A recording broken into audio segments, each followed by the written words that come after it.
Hey guys, welcome back to JK Rants and Reviews. I'm John, this is Caleb. I fell. And this might be... broke it. He broke it! Let's get biggest thing, cuz? No. You're gonna break the table. And here we go. Oh. Okay, don't knock those over. Alright. And let's invite Caleb.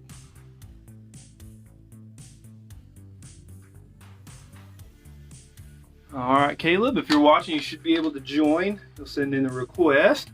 What's going on, everybody? We're going to talk a little Friday the 13th tonight. Hope everybody's having a good, safe Friday the 13th. Hope everybody's getting a chance to watch one. I'll probably say this like 6 times throughout the video, but I think right now Amazon has it 1 through 6. If you want to watch any of them tonight, if you put all the kiddies down and want a little bit of a scary movie, and we will recommend based on your experience which one to watch. There he is. Approve. There we go. Here comes Caleb. Mr. Excited. Oh. There he is. It worked. That one. That's the one. That is the one. Also, we got this going on in the background. Very nice, very nice, very nice. You picked the worst one. Very nice. Hey, it's a favorite. I don't even care. They're all favorites, man. Sometimes you have to pick the least best. Dude, there's nothing wrong, especially when you own them. I mean, I can't get the box set because I'm poor, but Dude, I told my wife, I was like, $130 for 12 movies, right? 12. yeah. That's really not that bad. I mean, that's not bad. I just, the only thing is I bought that guy. Oh, so close. I bought that guy for $10 on Black Friday, and then I bought that little guy for $3, and then I already had the 2-pack, Freddy vs. Jason, the remake of Nightmare on Elm Street, and the remake of Friday the 13th on Blu-ray, the combo packs. I was like, I just can't justify it as much as I'd love it, and the fact that they rendered the first 4, I think, in 4K, but only put them on Blu-ray really irritates me because there's already been a Blu-ray release. And so then I watch all these people and they talk about how the Blu-ray release of Friday the 13th, the 8-pack, that's the Blu-ray of that. Oh, it's not that great of quality. That's not the one you want. Well, then the tin can came out and everybody lost their minds. And I missed on that one too because, like you said, poor. And now that one's only like $20, or I'm sorry, the cheap one's only $20. Don't buy that one. Then now the tin one you can get kind of cheaper. Oh, don't buy that one either. You want the new Blu-ray because it's Blu-ray. Why am I getting bad copies of Blu-ray? Like, it should come with a disclaimer that said, "Look, we just copied the DVD." Like Blu-ray is scratch resistant. That's what you're getting. Hey, the only Blu-ray Friday the 13th films I have are Never Hike Alone and Vengeance. So That's awesome. That's amazing. I mean, it was all VHS until about 2, 3, maybe 4 years ago. Then I started collecting the DVDs because, I kept my crap, and then I sold all my DVDs, and then I started collecting again. I finally am working on shelf 2 back here. I'm proud of myself. That whole one over there is full. You got the Anchor Bay Blu-ray? The what? The Anchor Bay Blu-ray, is that the cheap one? What? Holiday Hoobity Woobity? Look at the comments. Jabari? Oh. The Anchor Bay Blu-ray. Hey, I'm poor. I'm poor. You know what sucks too is like all of a sudden I got into this huge 4K kick where I started replacing a lot of my collection. Boy, I got to cut back. I went nuts for about a month. I got to cut back on that. But I don't know. I think Friday the 13th, if it's remastered and done right, I think probably Blu-ray is probably where it should stop. I don't think you need, because you, like you were saying, you kind of need a little bit of that grain. You know, you need a little bit of that old school. Yeah, it. Yeah. I mean, that's why I'm still working with the DVDs. Like, I mean, honestly, if it's cheaper, if it's easier to obtain, like that movie I sent you the other day that I'm looking for, Bleeders. The fact that people want $75 for a DVD copy of it, I can't even imagine once it gets a Blu-ray transfer. Nah, I'm good. I've been looking for Near Dark. Everybody's saying like Near Dark is like their top 4 vampire movies of all time, and I can't find the DVD. Is expensive and the Blu-ray is really expensive, so I guess I'm waiting for 4K. Yeah. How bad the Blu-ray was. Yeah. About the Friday the 13th. Yeah. I don't know. I would love somebody like like on here or somebody like I knew to buy that box set for $130 and let me know if it's good. The thing that stinks and then let me know how much they're going to resell it for in 5 years when the lawsuit settles and you get another movie. Yeah. Well, I wish I would have bought the one with the poster because the posters are going for like $130 right now. It's crazy. Although I thought, people were saying there's a lot of editing issues with Jason X, Jason Goes to Hell, and I believe, was it Friday 2? Friday 2, I think. Jason X Friday. I don't remember. Yeah, I knew there were some issues, but they're going to replace the discs. So I mean, I think they're going to let you keep the old ones, and they're going to send new ones. It's almost like when they get your order wrong at Burger King. 50-50 chance. Will they throw it in the trash or let you keep it? Right. Dude, Burger King must be in trouble because we lost 2 of them, the closest to my house. All I need from Burger King is that zesty sauce. That's it. That's all I need from Burger King. Please. I like $1, like what is it, the 9 nuggets or whatever, or I can't remember, 10 nuggets, and I'd be like, yeah, I'm gonna need like 4 zesty sauce. Like, Dude, I don't know. But so you have watched more than I have recently. You watched part of Voorhees. I did. I watched half of it last night, and then it got kind of late, and I passed out. I mean, I turned it off, but I fell asleep. The look of Jason looked really, really good, and I like the story behind it. I like they get a lot of villains in a small area. They have to wait out the night, and then stuff goes down. The middle part is kind of where stuff is getting ready to go down, and I was just so tired I couldn't get through that right then and there. So I'm gonna have to go back and revisit it. I did see the trailer for the Roseblood, the little quick one, 30-second or whatever it was. But can we just take a second and talk about that's the weapon we need more of? Right. That dude, and just the whole thing is just like it shows you in that few seconds of I know what I'm doing. I'm a fan. And I'm going to do it right. You know what I mean? I mean, for the budget, for the fan film. But when he steps on the do not enter or whatever, it's so a callback from the part 6 when it says like, you know, honesty, loyalty. It's got that as he's entering camp, and then he's got that saw blade and the hands and the face and the intensity of Kane Hodder, the way he turned. I'm all about it. And Jason Brooks playing Jason again, as he did in Vengeance and will in Vengeance 2, and now will in Roseblood as well. It's funny because he's going straight C.J. Graham to Kane Hodder, which they are very different Jasons. Yeah, one is military style, like in his movements, he's very calculated, and then Kane Hodder's just like rage mode the whole time. Yeah, I don't know. I mean, there's a lot of rage behind CJ. It's just that Kane Hodder's just quicker to slam you into the ground or throw you across the room. I think that was a really good transition between the two.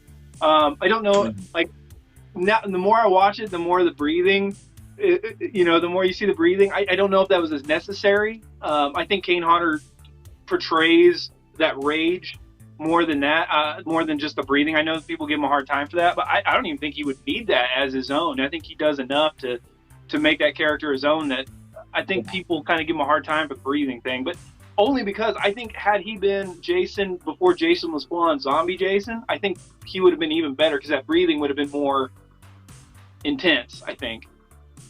And that takes me back to a conversation we were having earlier, how like Dick Warlock as Michael Myers kind of set what a slasher looks like and how they move.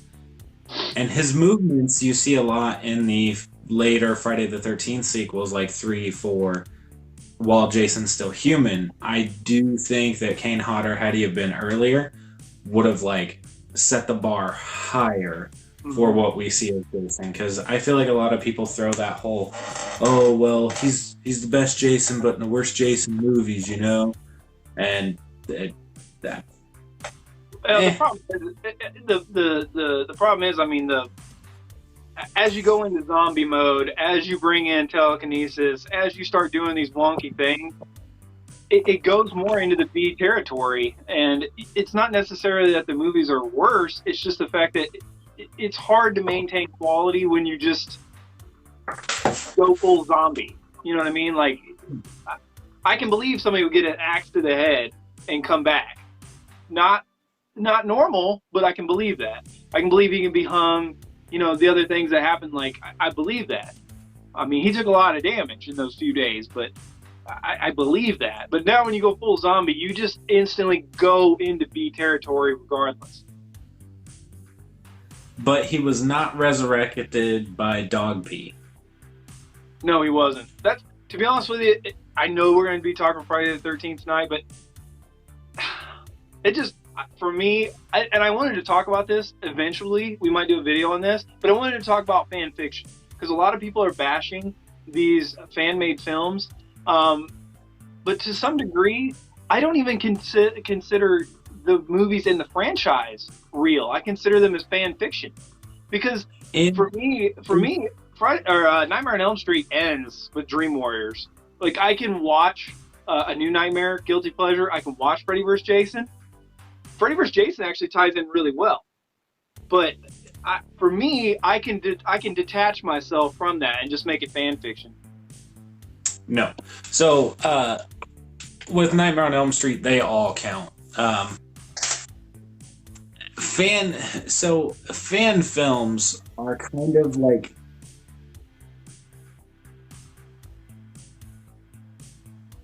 Did you pause, or did you? It was dramatic effect, and you didn't move at all.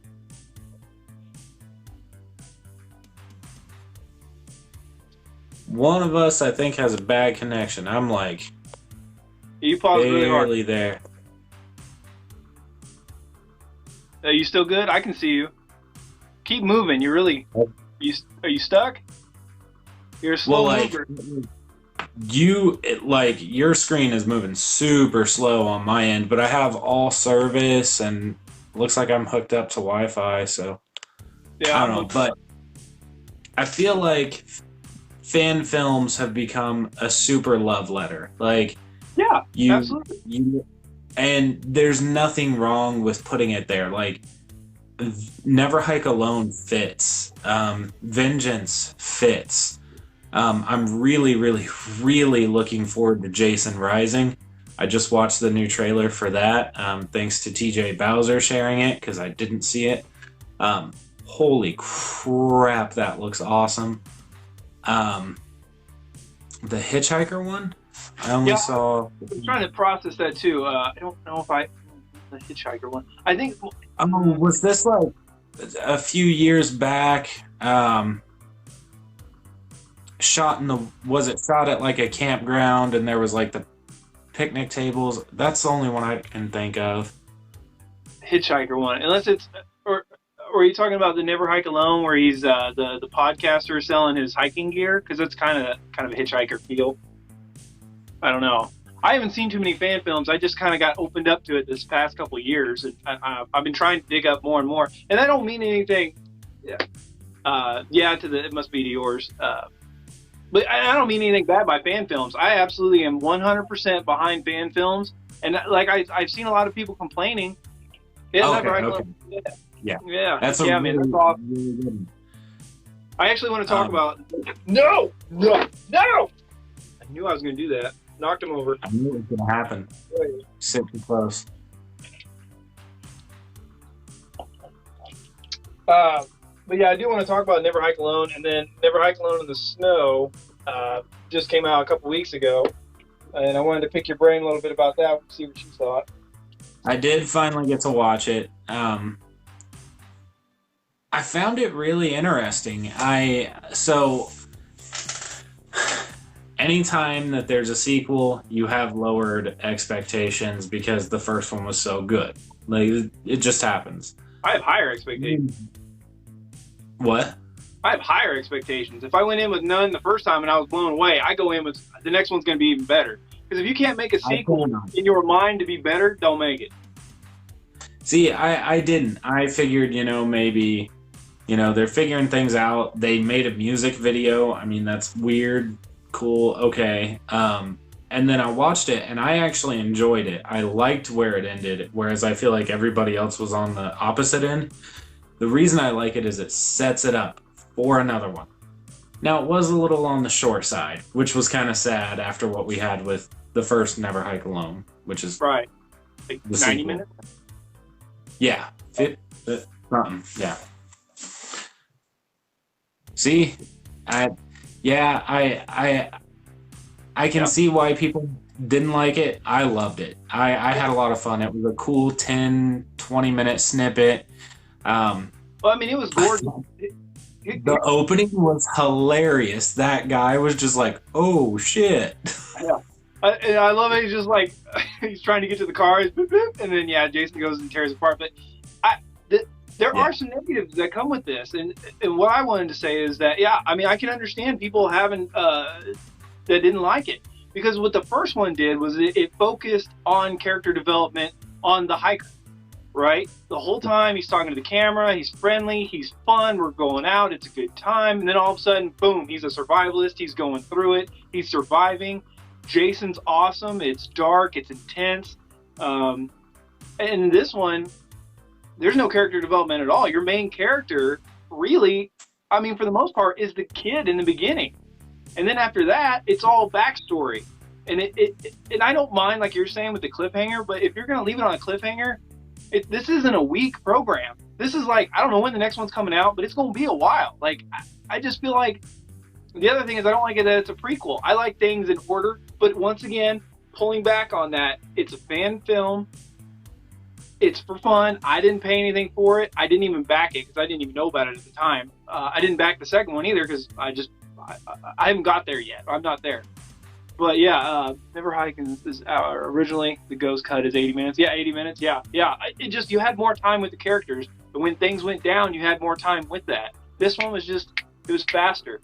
I mean, it was beautiful though. So, I mean, it was really beautiful. One thing I really did like was Jason's like trance. Right. Where that was intense and awesome. And I think Jason Rising is going to show a lot more of similar type stuff with a trance, with Mother, and I'm really interested in more of Pamela. Like, me too. Thank God, finally somebody. Finally, this is why fans are awesome. They're finally addressing that drive, that the mother connection, the family connection, that you know, thank goodness. That's awesome that there's so many versions. Like, I know that I've seen people like drag on other people's fan films, but if you think about it, you're getting this story that from somebody's idea, like say Vengeance, where you do have Elias and you do have the Pamela story, but it changes, it completely morphs the idea. And then with Never Hike Alone and Never Hike in the Snow going more straight towards Pamela, like it's awesome to get these different variants of a story we didn't get that we wanted, we have wanted, we just theaters decided to just throw Jason in a mask and let him kill people instead of giving the story. Yeah, and the studios just don't want that opportunity to go and tell different stories and timelines, and that if it's going to go to the fans, And once again, it's free. Like, as long as it keeps me entertained and I can get through it, that's all I want. I just want to be entertained a little bit. I mean, I don't want a bad fan film, and I don't want bad fan films to flood the good ones either. But I'm happy that the fans are going out there and trying. I mean, it's hard. I can't even imagine editing all that and on your spare time, on your own dime. And I loved the costume for it. I've never been a huge fan of the Friday the 13th Part 6 costume per se. I thought the utility belt was kind of goofy.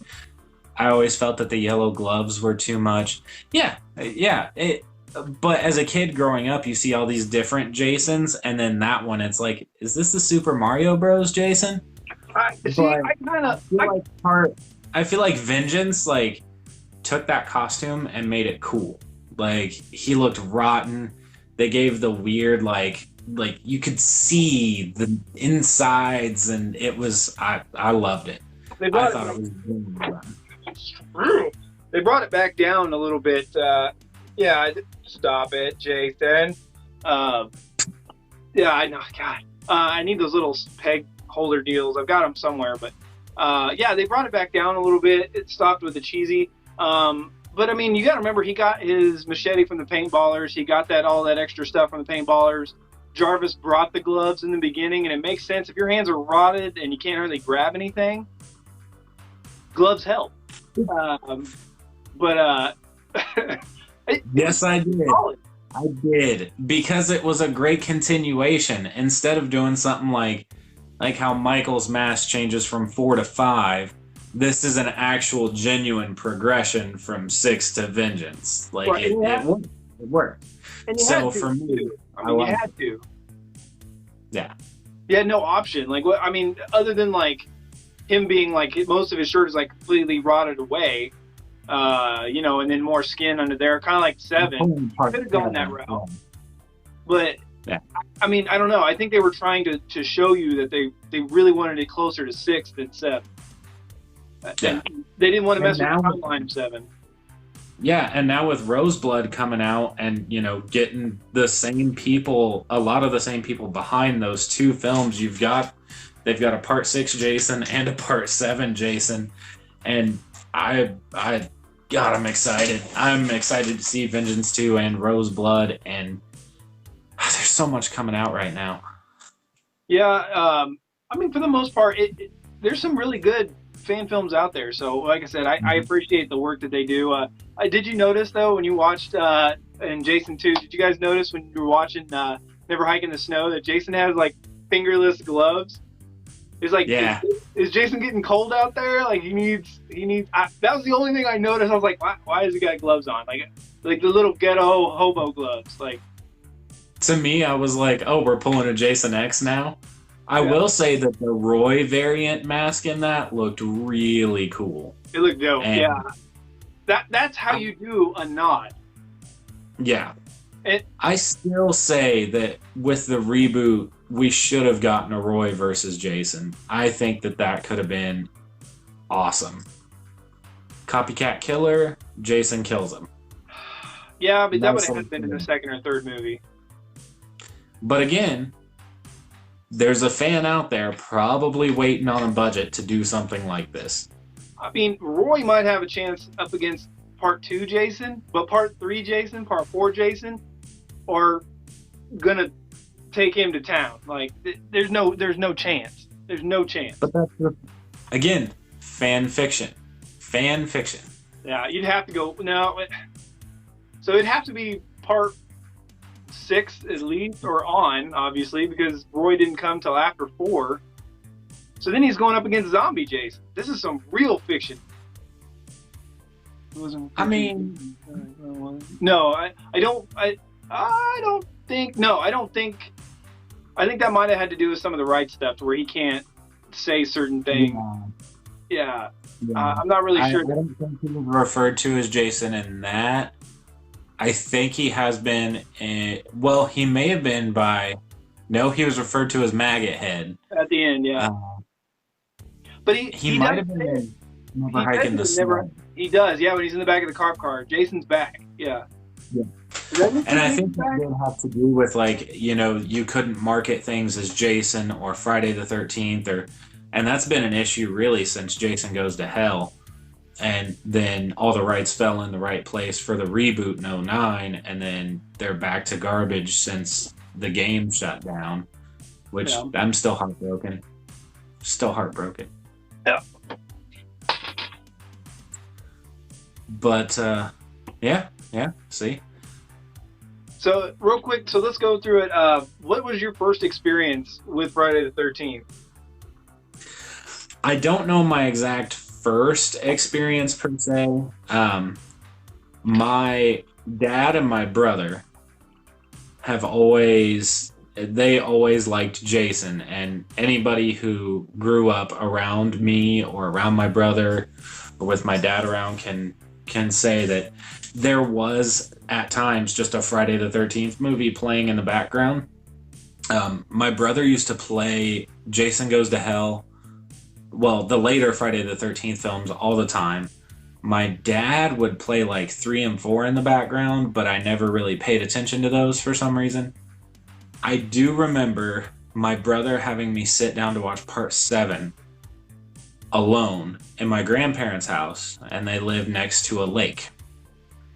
I was a little bitty kid, and still to this day, now I think it's the most awesome scene ever, but back then it was terrifying when Jason is resurrected and he comes just up out of the water in part 7 and just standing there, and you watch him walk away and his back's just all rotten. That just, I couldn't sleep that whole night. I was up like, he's out there, he's gonna kill us all. That fish scale look down his back, yeah, that's some creepy stuff. Yeah. I watched Halloween 4 first. Before any of the Halloweens? That'd be an interesting one to start off first. I started with the first one. My brother had me watch that in Child's Play. That was a rough night. I want to say that my first Halloween was H2O, I want to say. But I didn't get a chance to sit down and watch the entire thing. I got most of it. As a little kid, my attention span was real short, but it got better as I got older. My first experience with Friday the 13th was I was fairly young, before teenage years, but I don't remember when. But they were doing a marathon on TV like they used to do, and back when where I was, nobody had Friday the 13th.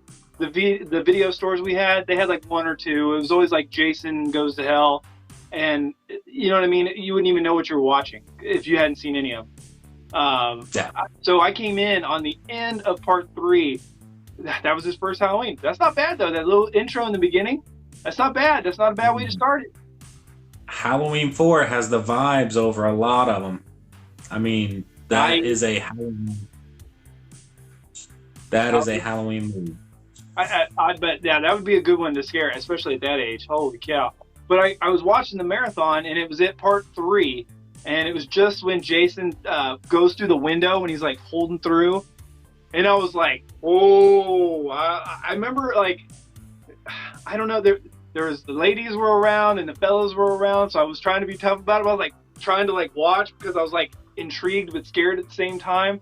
And I was just like, I couldn't like hold I was like trying to watch TV more than anything else that was happening.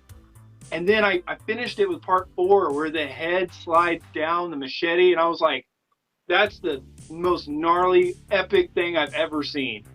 To this day, it's really good. Tom Savini for the win. And yes, my man, yes, part 7. Yep, that's the first one I saw in its entirety. Scared me to death. Okay, I've got a weird question for you. When were you hooked? Like, I can tell you when I became fully hooked to Friday the 13th. I think he said part 7, right? Or no, part 8. That's part 8.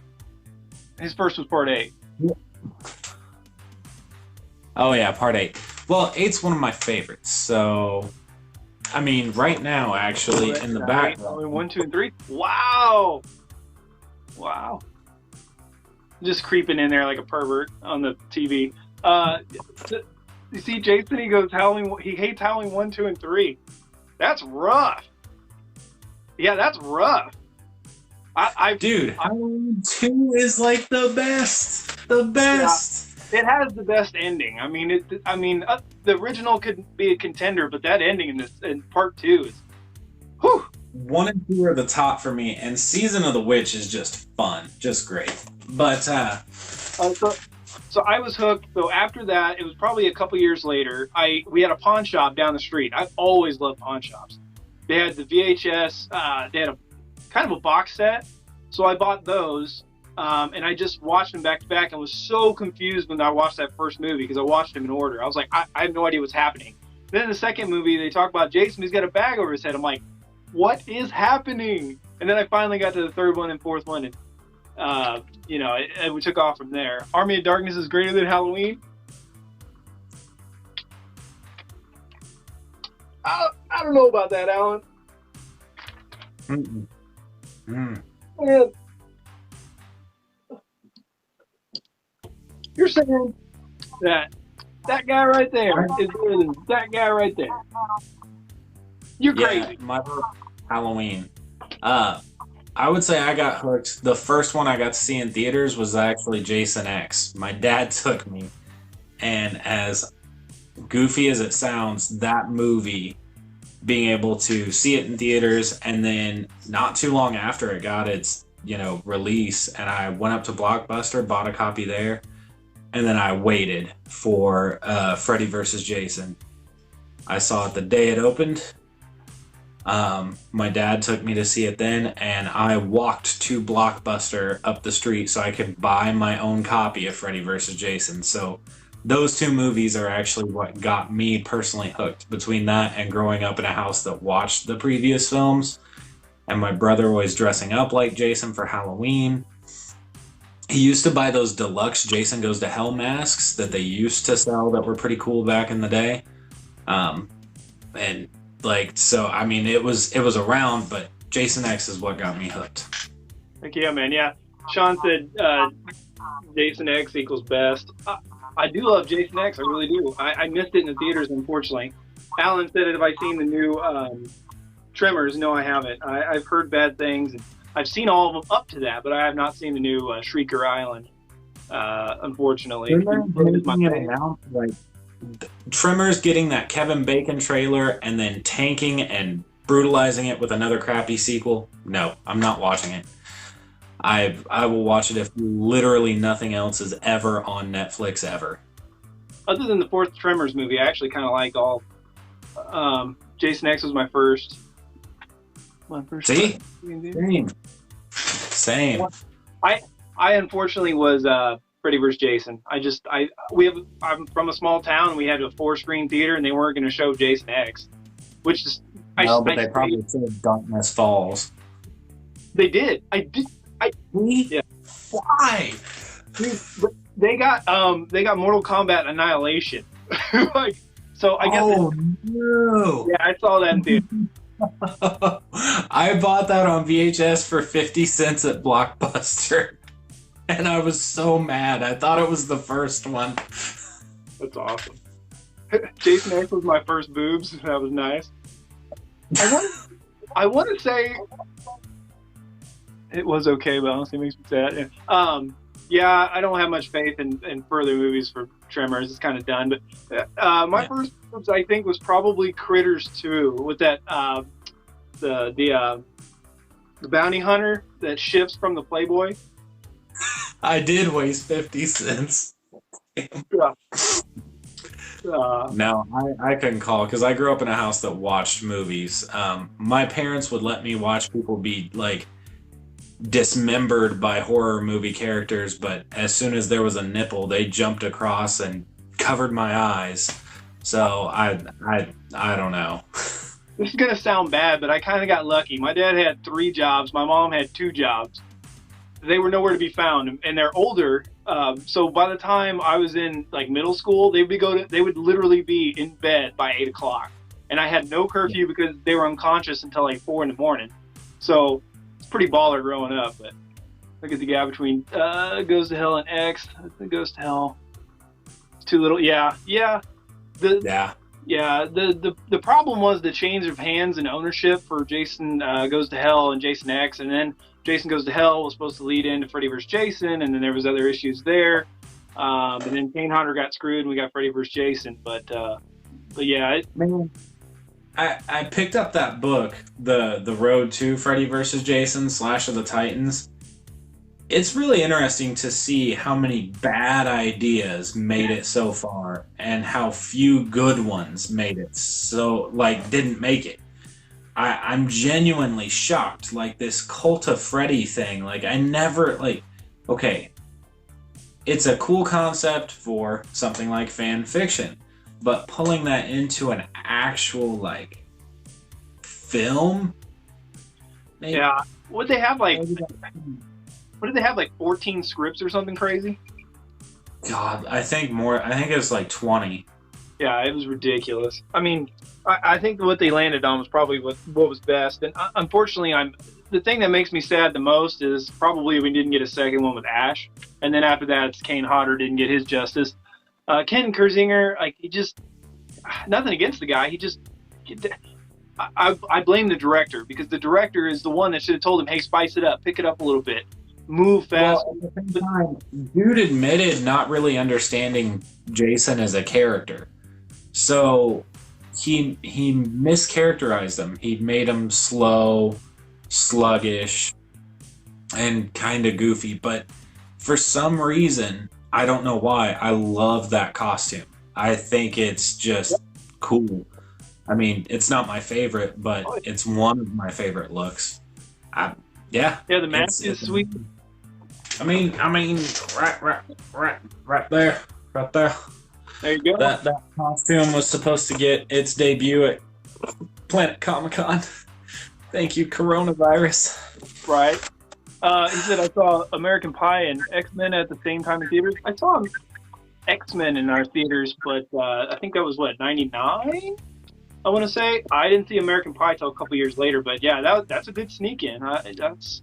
I would have. Man, I had a bootleg copy of American Pie, Cruel Intentions, and The Matrix, and it fit on the same oversized VHS. Oh, yeah. But what is fast forwarding through a full movie to get to where you wanted to be? Good days. Yeah. So besides the one you're watching, what was the last Friday the 13th you watched? It's gonna be Freddy vs. Jason. I don't know if you'll count that or not. Yeah. Yeah, Freddy vs. Jason. It's a movie I can pop in at any point, whether I want to watch a Jason movie, a Freddy movie, a horror movie, a horror comedy movie. It's just one of those movies I can watch when I'm in any mood, so I'll pop it on while I'm like cleaning or something like that. Same with like Bride of Chucky. I'll pop movies like that in when I'm like cleaning, making dinner, stuff like that. What about you? Since they were on Amazon, I've got them all on DVD and a couple on Blu-ray, like I said earlier, but I binge watched all of them on Amazon, and then I got so pissed when I was on 5 that I almost gave up, but I did get the 6th, and I wanted to keep going, but Halloween season crept up, and I ended up going to watch some other movies I've been meaning to watch, but yeah, I don't know what it is. I hate 5 for some reason. I think it's the music, it's the tempo, it's the fake Jason that makes you think it's Jason, but it's not Jason. And how would he know how to move like Jason? And it just, had he been a little bit different before the mask, I'd have bought it. But also the payoff is a lot like Pamela at the beginning of 1, where you don't see him like really, like there's nothing really to make you think that would be the person. Like, it just, I don't know why. And it kind of goes back to Scream. Scream is, a whodunit. It's different throughout the movie. Spoiler, I don't know why that doesn't irritate me, but part 5 irritates me. I don't know why. It just does. Part 5 adds nothing to the lore, really adds nothing to anything. You can really just skip 5 and go straight to 6. Like, I don't know. I don't know why it irritates me. I need to give it a second shot. See, I personally really enjoy 5. I think that had it been a different time, they could have capitalized on the not Jason and actually went with Tommy becoming the killer. And I think that they could have had something there. But since they since since 4 ended and 5 wasn't supposed to happen, but the studio wanted more money, and then when 5 ended, fans were displeased. They only had one direction to go, and that was to bring Jason back, and arguably made one of the best sequels in the franchise. I mean, it's not at the top of my personal list, but it is one of the best Friday the 13th films. Are you talking 5 or are you talking 6? 6. Okay, good. So, I thought I mean, yeah. now Friday 5, I think it could have been received better in current times. I understand your point. That's almost like the Halloween 3 thing, but for Friday the 13th. It's people weren't expecting it, people weren't happy about it, and they did a gotcha, but you kind of knew, and the character that they chose to be the killer was a little bit off. It just didn't fully make sense until you watch it the second time and you pay attention to Roy Burns, and then you're like, oh, okay, yeah, he's weird. But Yeah. that doesn't necessarily make him a killer. Right. I would have liked it better had they continued that story. Had they kept going with that and gave you more with him, I would have bought it. But since my love goes back and it just, I don't know. I don't know. It just tries to sell you. It's like, look, you came here for steak. I'm gonna give you like the crappiest hamburger you've ever had. But it's the same thing. It's not. It's still the same quality and everything else. Like when you watch it, the music and but it's just not. Like Jason, expand on that. I love 5 because if I watch 5 again, I want some positivity so I can pick up the good things. So if you love 5, let me know why. So I honestly do think that part 5, Roy, could be better explained in a modern film. That's why I was saying what I was saying earlier, like a throw Roy in while Jason's actually existing, and then have Jason take out the trash. But I think it was a bit of a jump, and it is either people love it or people hate it. I don't know too many people who are like, it's a Friday the 13th movie. It's either I absolutely hate it or I absolutely love it. Personally, I love it. I think that the garden shears, the belt snap, the road player dude riding around on his moped, Reggie the Reckless. It's got some memorable moments from the Friday the 13th franchise. Like there's a lot there. And the scene where he opens up the dresser drawer in the hospital to find a hockey mask, the hallucination scenes are iconic. It gives a lot to the franchise. So personally, I love it. I think it also suffers just from there wasn't a whole lot to love with Tommy Jarvis in that movie. Like he just wasn't as lovable as he was in 4, and he just wasn't as peppy and crazy and fun as he was in 6. So I think, unfortunately for that actor, he kind of got the shaft. Hang on real quick. That's the thing. 09 Jason costume seems more believable clothes. Oh yeah, definitely. I like the part. Yeah. So and so the thing about coded Jasons, I've always kind of made fun of, but there's something fun about it. Like I think that as a bigger guy, being able to cosplay as Jason and kind of hide the gut a little bit, Freddy vs. Jason is perfect. Jason X was a bit of a stretch. Part 8, had to suck it in. Hey, I'm not gonna lie.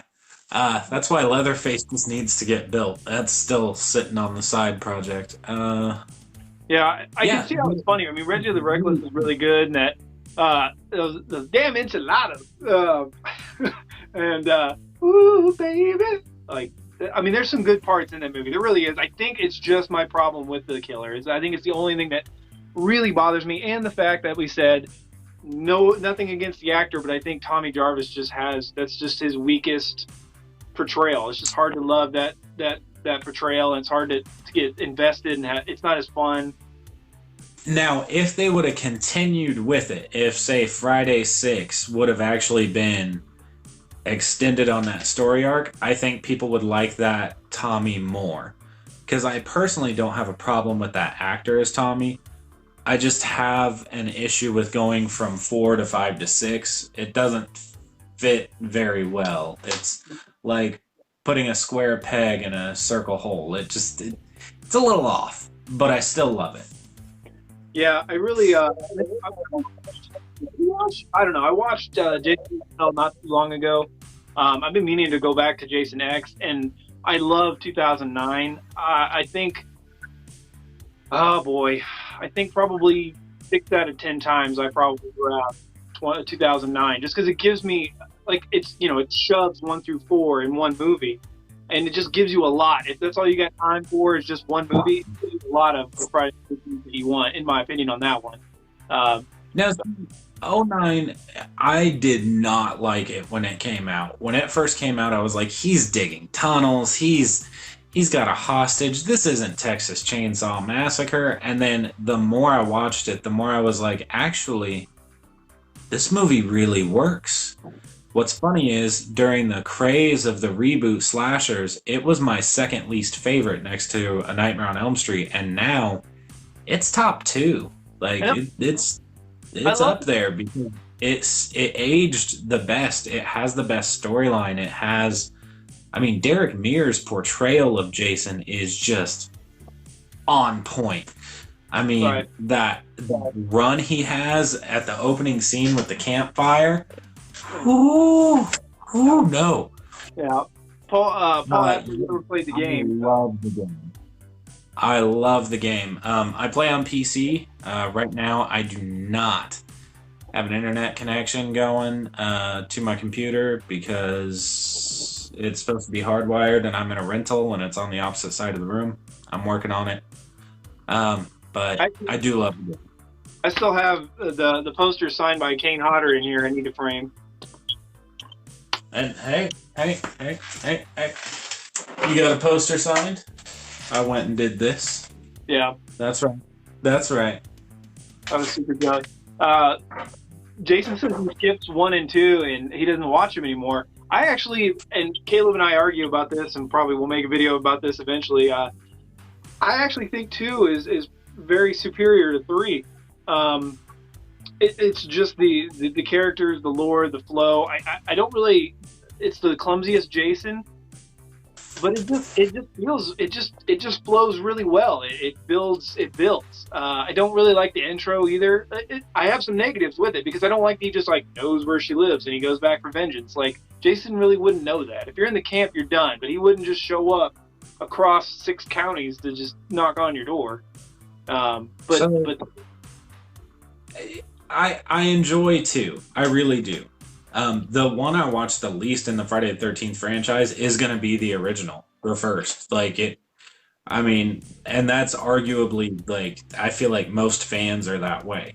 Now, that said, if there was like a nice special event, like at a drive-in theater with the first Friday the 13th, I would love to be there.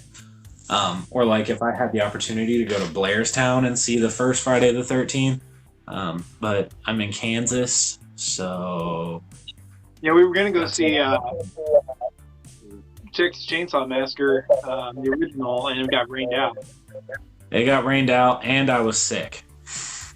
That sucked. Yeah, Yep. Unfortunately, 1 just doesn't have that rewatchability very much. Like, Crazy Ralph is fun, but other than that, like, I really pretty much skip to the last quarter of the movie, and that because Pamela's ridiculously good. She's so Pamela, underrated. and again, that's why I want to see more of her character. Like, if the rights ever get figured out, maybe we should have a Pamela film before a Jason film. And I know that's going to piss people off, but I think it'd be the route to go. Here's how we fix it, man. Me and you, we do a fan film, and we get you to play Jason, right? We get somebody to play Pamela, and we do my idea where we go in and we fill in those gaps where, like, she physically couldn't handle that stuff, and she's so whacked out of her mind that she can't see Jason, even though he's right there. To her, he died. That's it. He never came back. But Jason is actually helping his mother out along the way. That would be amazing to have that, like, side scene of Jason watching his mom get beheaded or something, or and like throwing that gal through the window, or the guy, whichever. No, I can't remember now, but I always thought, now, if you're going to do a 15-minute short fan film, I'm not saying it's easy. I'm just saying that, to me, I think that would be a nice little gap filler, almost like Rogue One. Let me just fix this plot hole real quick.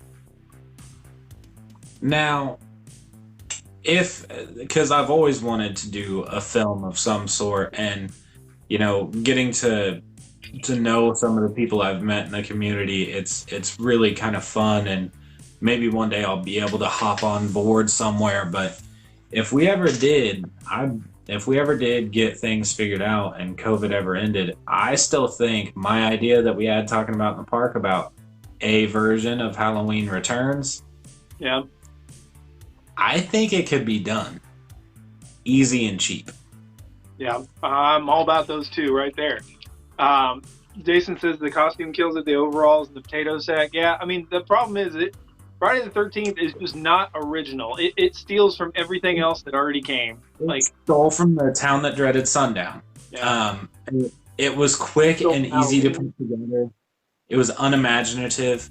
And then for part 3, I mean, the fact that they didn't really know what they were going to give him a mask as, it was in some dude's bag, and then they made it bigger to fit over his head. That just shows that it wasn't fully thought out. His character wasn't meant to stick around, and I think that it's interesting that he's arguably the most iconic because of the mask he didn't get until the 3rd movie, which that's not something you hear of. Right. So for you, what makes Friday the 13th special? I know it's not your favorite, but I know it's up there. What makes it special for you? So honestly, what I touched on earlier, like growing up in a house that, my brother watched it, my dad watched it. It was used to terrify me as a child.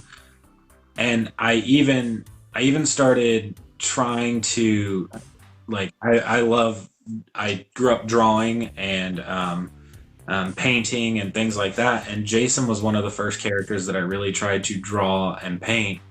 And it just kept going for years and years and years, to the point that I started painting hockey masks. But I think what makes it for me is just the memories, and the character himself. Like, no matter the changes, no matter the costume changes, you go into the movie knowing what you want, expecting a guy in a hockey mask to show up, kill a bunch of people, and then sadly die in the end with a fake out ending. And it stuck around. There's other franchises like that for me too, but Friday the 13th was special in my house, I guess. So, you? It's funny you brought up that fake out ending. It frustrates me so much when people talk about the 2009 and they complain so much about that. And they're like, "Oh, it ruined the movie." That's so terrible.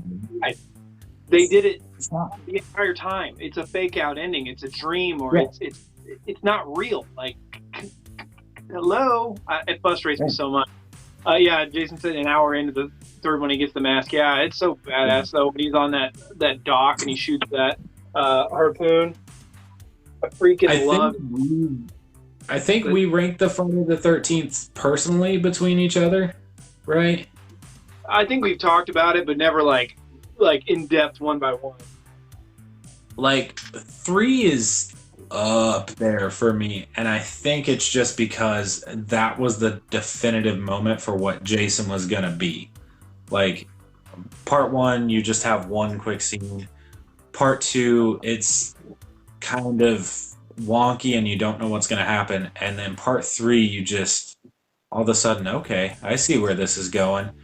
Part 4 set the bar like that. Like, part 3 is where we're going. Part 4 is like, okay, this is it. This is the top. And part 4 is not my personal favorite, but arguably the best. Yep. And everything after that, took from 3 and 4. They didn't take from 2 that much, which I like the movie. I enjoy the movie. It's nothing against anybody there. It's just that Jason didn't become Jason to me until part 3. Right. And then, like you said, they didn't really take much from 1 and 2 until the remake.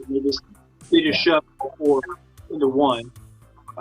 Yeah, for me, I think what makes Friday the 13th special, and the more the older I get, the higher it goes up for me. Is is it's just more fun than Halloween. Like I hold Halloween in a higher regard, but it's more fun.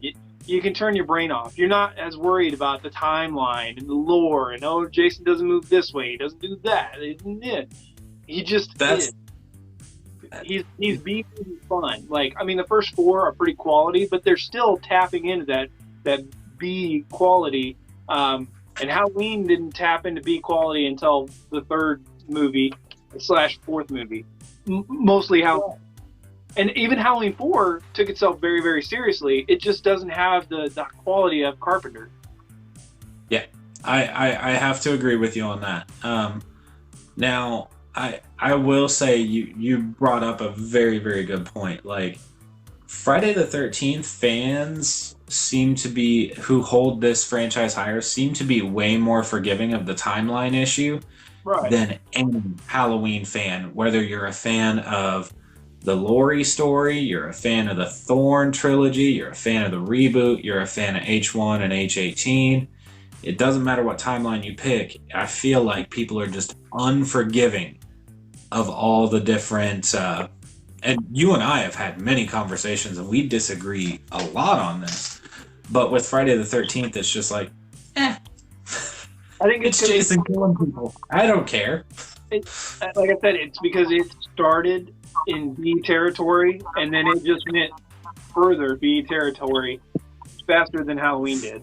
I mean, that's why you just go into it like, it's the same thing with like Hatchet and a lot of other movies. It just, you're there for the action. I mean, you just, for Halloween was a slow build. You know, it's the shark circling the whole movie until it attacks, and then it gets closer and closer and faster and faster. It had the music. I mean, not that Friday the 13th has good music. I mean, but it's just not Halloween. It's just not, and it's the same thing. You can kind of forgive Nightmare on Elm Street just because of what it's rooted in. It's rooted in Dream Demon. It is rooted in Sleep Demon. Like, you know, you're already suspending your disbelief to the point where just let it go and go with it. It's once again, it's not like Halloween where it was just supposed to be some dude in a mask. Yeah, I think that's why Halloween fans go so hardcore, and I'm one of them. The older I get, the more I expect more out of my Halloween movie, the more I respect the earlier movies and get irritated by what they did later on. And then when it comes to Friday the 13th, I'm just like, I'm just here to watch it. I'm just here to appreciate this actor and these kills and Tom Savini. And but that being said, like I said, most of the time I reach for 2009. Most of the time I reach for Freddy vs. Jason.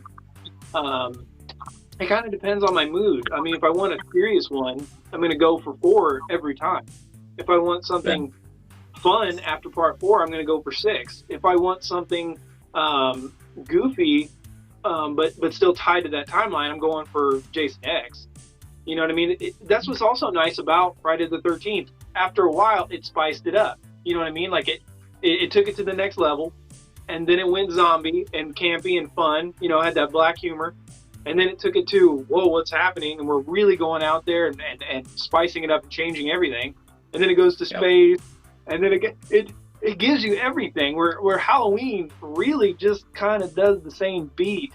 And then until it goes completely off the rails. But even then, it's still a similar feel, if that makes sense. It is. So we're getting off topic a little bit, but I think that there's something different about the characterization of Jason versus Michael. And we know what Michael story arc we like, whether we're a newer fan, an older fan. We know what Michael Myers look we prefer.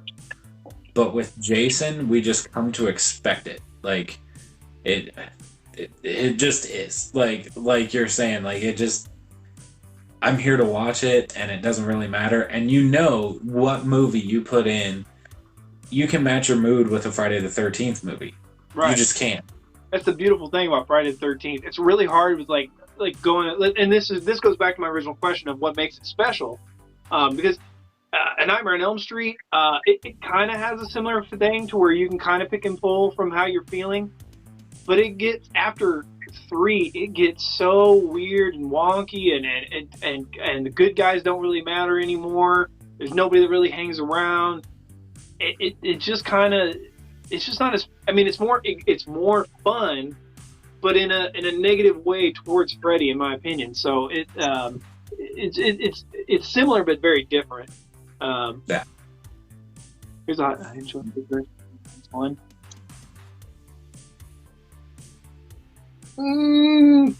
Caleb, go for that.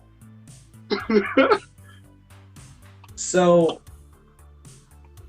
as per our last video, I said I thoroughly enjoy every single Halloween film, and that is true. That is true. I will pop in Halloween Resurrection if I didn't have a child at most points of the day. But it's the worst.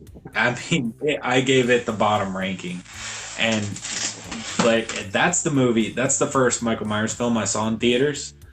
I bought the Cinema Secrets mask. I saved up all my money so I could buy it one summer, and I walked around with that thing on. It was like 90 degrees. I just walked up and down my grandparents' yard, and I got yelled at for it. It was fun. That mask is still, it's that one right there. It's fallen apart. It's seen way better days, but I cannot bring myself to get rid of it. It looks good from here. Oh yeah, from there it does. That's a 5-month slot. It looks great right now. If I wasn't married, that would be me on like my Tinder and everything else, like 40 feet away. But okay, hold on, buddy. Jason, I'm gonna need you to explain yourself on that last one, man. Like, everybody's opinion is valid, but I'm gonna need you to keep going with that, bud. On the Resurrection's better than H1. So personally, we go in depth about our ranking for the bottom Halloween film in our last video. Oh no, you can't put H2O or H1 bottom. Yeah. That hurts. That hurts. Really, I think somebody grew up on the Thorn trilogy and really liked it. Hey, I grew up on Thorn trilogy and I love it. And I didn't watch it till I was in middle of my teens, and even then, as a teenager, the decisions they made really irritated me, and the quality as a teenager, as a young teenager, I could tell that the quality dropped really hard. So I saw the Halloween films fairly in order. I saw H1, H2, H4, then H6, then H5. And H6, I remember I ordered it from Netflix when they were doing the physical media. Whew. And I'm pretty sure my mom still owes them because I never returned that movie. That one quickly became a favorite. His walk, his mask, the hospital scene towards the end. I mean, just Brutal Mikey is great. And then in Rob Zombie's films, Brutal Mikey is great. But with Resurrection, you kill off unceremoniously. You kill off Spoilers. Your leading character. You pop Busta Rhymes as your. Oh God, I can't. I don't want to rip off who watched the movie, but Trick or Treat. I can defend that. It's hard. I enjoy the movie. I will watch it any point. If I walked into a buddy's house and said, "You want to watch Halloween Resurrection?" I'd be like, "Yeah, let's watch Halloween. Let's do it." But it is the bottom ranking for me, and that says a lot because I know a lot of people would put H5 last. Rob Zombie's Halloween 2, what is it? 2007 Halloween, Halloween 3, yeah. But Resurrection, bottom for me personally. And Halloween 1 is it's not boring. It's a slow build. It's a proper build to a character. The opening scene Yep. is just the one of the best scenes in movie history. Exactly. He And hasn't said a then word the in 15 years. and knowing that they filmed it, what was it, 21 days with Yeah, one garbage bag of leaves, and they painted squash, and they literally pulled a clown mask and a spray painted William Shatner mask, and were pretty much like, which one? Like, yeah. what little they had to work with, and they made one of the my personal favorite horror franchise of all time. It's amazing. That for me, that top 3 spot. Once again, it's kind of your preference. I mean, H4. I mean, it opens up and they're building the lore. I mean, it's like, the guy in the elevator, and it just goes. And Loomis is crazy, and he's building up the audience even faster than before. Michael's getting out, adding up the body count a lot faster than he did in the previous movies. I mean, there's a lot of good stuff in 4. There really is. I mean, like they do a similar beat to 1, but they fast forward it. I think the only thing I really have with H4 that I just don't care for is Michael's dead. Like, he was dead dead. The first movie, they never intended to do a second one. He lived, he got up, walked away. That was the end of it. It was a Hitchcock kind of ending. Done. The second movie, they freaking killed him. For all intents and purposes, he was dead. Like, done. They actually shot, I think they shot it, a scene in part 4 where Michael gets blown through the wall with Loomis, and then they put him out. Yeah. Even though they show you at the end of 2 that they were dead. The problem is, for me, H2, he's dead. Everything else after that, in my mind, is fan fiction. Everything else is fan fiction. I can like Halloween 4, 5, 6, Resurrection, H2O. Everything after Halloween 2 is fan fiction. The dude is dead. He was, I don't care, he's dead. Unless, I don't know. Here's the other thing. They didn't do enough to justify him living. Had they gone further in the Cult of Thorn and done the Halloween Return script where he actually regenerates, I would go with that. But no. I knew you were just gonna say no. Okay, I'm about to switch from an energy drink to the opposite effect drink.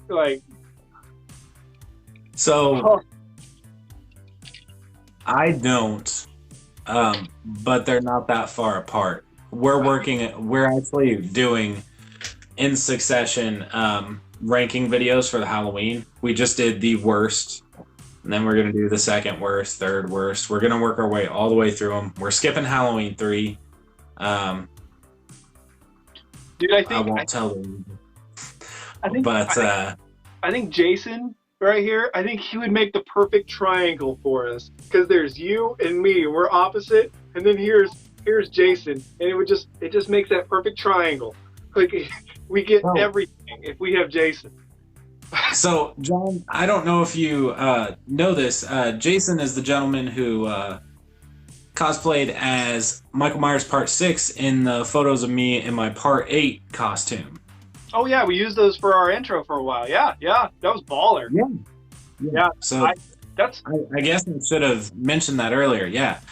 So, we've all been in the same proximity before. That's very cool, man. Yeah, dude, that is a sweet outfit. That's one of my favorite looks of Michael Myers. That gray with the black, with the mask is, that mask is scary. That mask, that takes the Shatner mask as just like that pale emotion, and then it goes like, no, I'm here to mess stuff up. And hey, let me just stop every joke I've made and everything. There is nothing wrong with that. That is absolutely okay. So I grew up a metal elitist, and I use that. I'm too old to really care what other people think. I'm doing this. We do this for fun. We disagree on a lot. We happen to work for the same organization, and we occasionally get to chat every now and again and just send each other jokes. because we completely disagree. And one of the biggest things we disagree on is within the Halloween franchise, because it is both, I feel like it's one of yours, it is my favorite horror franchise. And there's absolutely nothing wrong with that. If Resurrection's at the top, let me tell you this, it's got a great mask, the atmosphere is on point, the music is great other than the song that was used during the camera setup scene. I enjoy the house. I enjoy the idea of the found footage, but it lacked on a couple other things that just, it didn't fit for me. Didn't fit, but I still love it. I love it. Yeah, dude, that cosplay is baller. I have a mask from 18 that Caleb did up for me. And I've got to get everything else together because I wanted to do 18. But yeah, that was super baller. There's some good pictures of you guys. That was really cool at that Comic-Con. The thing you were talking about, us talking about horror, is, you know, it's hard to find people that talk horror. Like, I had maybe 2 of my buddies growing up, out of all my friends, liked horror. And it was one of those things where, like, hey, you want to watch another one? You want to watch another one? And they're like, bro, let's switch it up. Let's get some sci-fi. Let's get some comedy. I'm like, I just want to watch horror movies all day long. I feel bad for my mom. Like, I brought her up before, but she's seen Texas Chainsaw Massacre, Friday the 13th, Halloween, The Exorcist, all in theaters. And so I know now at her older age, she's not really into horror movies, but every time she comes down, I'm like, hey, we're going to watch all these scary movies real fast because I need somebody to watch this with. Because, I mean, I watch horror movies by myself all the time, but when you create that little chatter after the movie and oh my god, and then somebody jumps, it just gets me more and more into the movie. So I love watching and talking about horror movies. Like when we showed our colleagues Terrifier. Yeah. Yeah, There might not have been a great moment. Yeah, I do put a definite like explanation to Terrifier. I'm like, look, you need to know what you're getting into because I won't be held accountable for nightmares or stuff that won't go away. Once you've seen that, you can't unsee it. But there's a level of ridiculousness that makes it fit, right?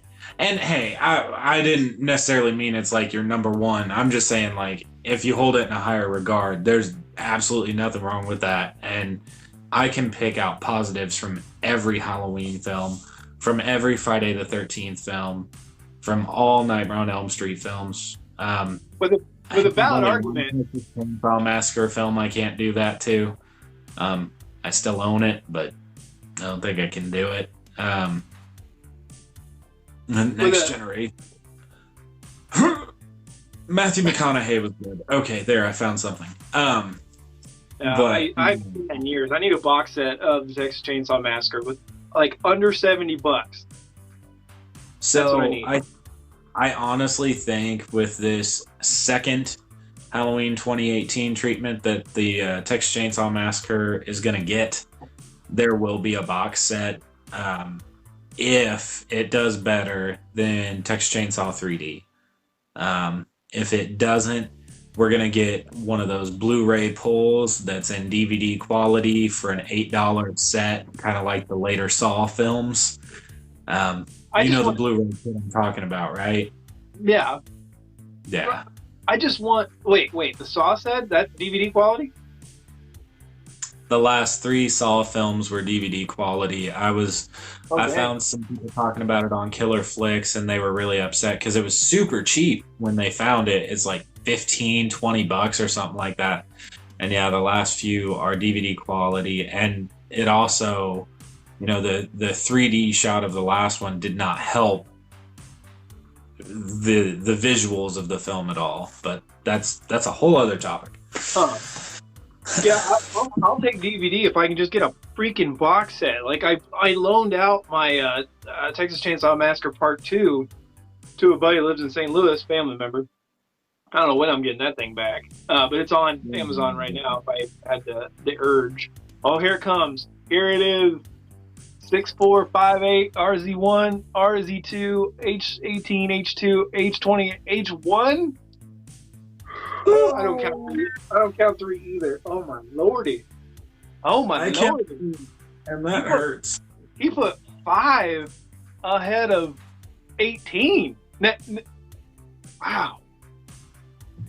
Now there's got to be a reoccurring thing because Loomis is in 6, 4, 5, 8, and then there is Loomis in Z1 and 2. Is Loomis already? There's got to be a connection there. By the way, Caleb, you're gonna hate my next worst. You'll never see it coming. You're gonna hate it. I can't wait for you to see where I put 18. Oh, I hate your face. Hey, There's nothing bad about 18. The only thing that's bad about 18 is Sartain. That's it. That's the only negative I'm gonna give 18.